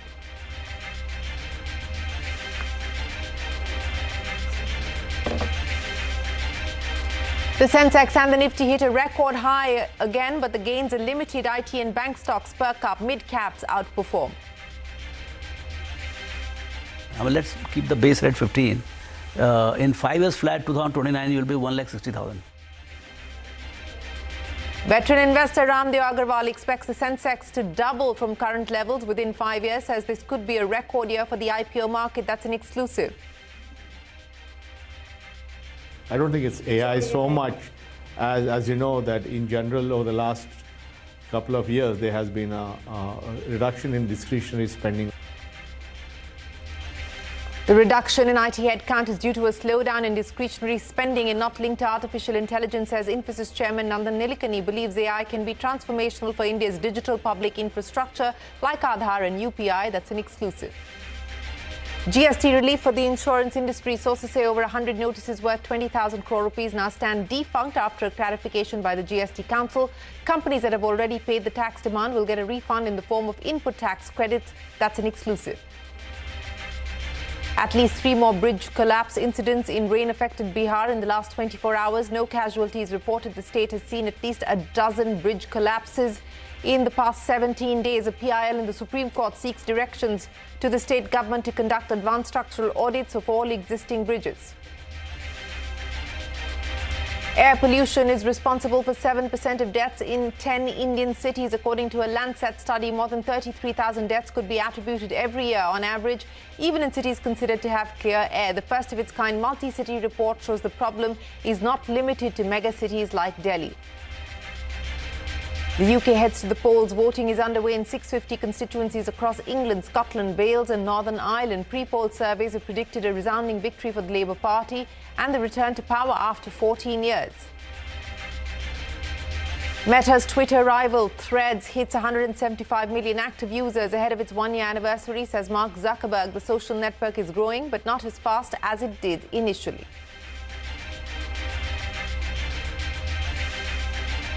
Well, let's start with the day's market action. The Sensex and the Nifty have hit a record high again, but the gains have been limited. The Sensex gained about 60 points, closing above the 80,000 mark. The Nifty gained just 15 points. Bank stocks did manage to claw back in late trade today. The Nifty flat, the Sensex closing 62 points higher. The Nifty Bank also closing in positive territory, 325 points higher. That was the story for the mid-caps, and the mid-cap outperformance continues today.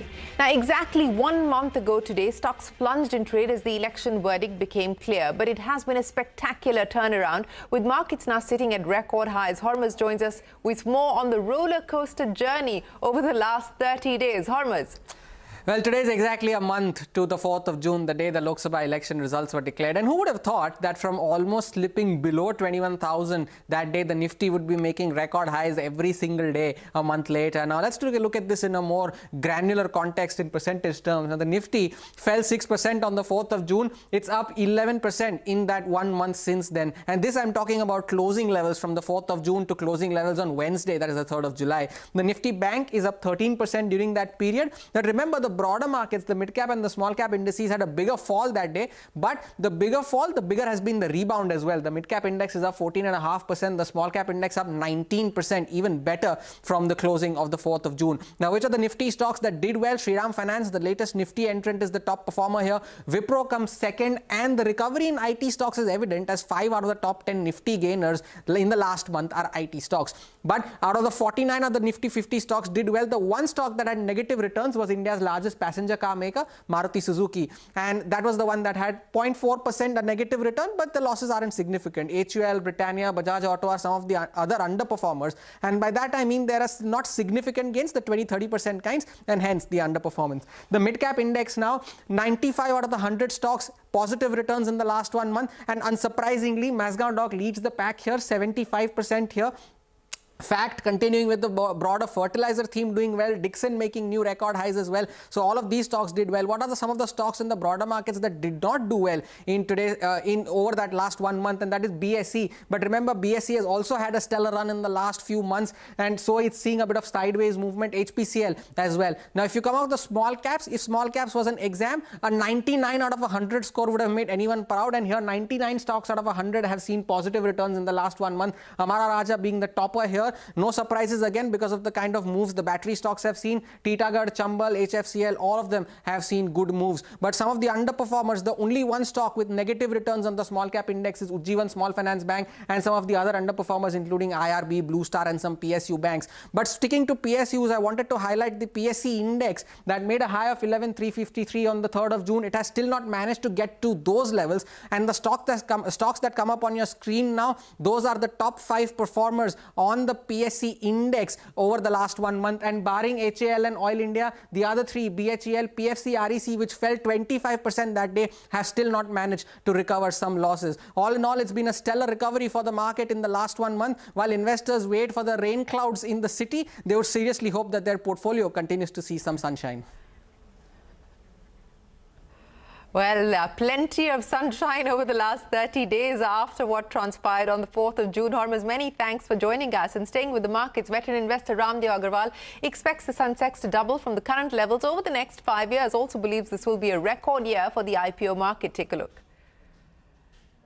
Year after year, for 44 years, I have seen this market growing at, I didn't know that it is 16%, I thought it is 15%. This is a 15% country. India is a 15% country.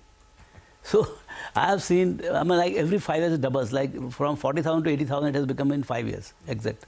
So it's about 15%, and longer term is also 15-16%. So there is no reason to believe that going forward it will be anything significantly different. It might become 14, it might become 16. So if you go at 15, I mean, let's keep the base at 15. In 5 years flat, 2029, you will be 1,60,000. We are seeing a lot of supplies coming in from existing promoters and FIs. FIs have been supplying for last 1.5, 2 years. Now they also seem to be tired. Now it is all for the new companies which are not listed. So 100% owned unlisted company, they are coming with the IPO. Almost every day there is 1 or 2 IPOs. I think it will be a record year of maybe 200 IPOs or at least 160, 170 IPOs. Almost every other day you will close 1 IPO. And there is no season in the sense that entire 365 days it is open. Well, a record year for IPOs. That's Ramdev Agrawal. From one newsmaker to another, Infosys chairman Nandan Nilekani says the reduction in IT headcount that we're currently seeing is due to a slowdown in discretionary spending and not on account of artificial intelligence. Speaking with Lata, Nilekani acknowledged the risks of AI reducing jobs, but also added that AI can be transformational for India's digital public infrastructure like Aadhaar and UPI. Take a look. Well, I think there are many fears about AI, founded or unfounded. One is, of course, that AI will hugely automate and reduce jobs. Now, that's a fear we should take into account, because anytime a new technology comes, some jobs will go, but new jobs will come. And there'll be a period when maybe the job loss will be more than the job gain. But fundamentally, I think in India, we have to think of it differently. If we can use AI to amplify services to people, if people can get better education, better healthcare, better farming knowledge, then actually it has a very positive impact. So if farmers know more about how to farm, they'll do a better job and so on. So I think if we think of AI as amplifying human potential and applied that way, I don't think we should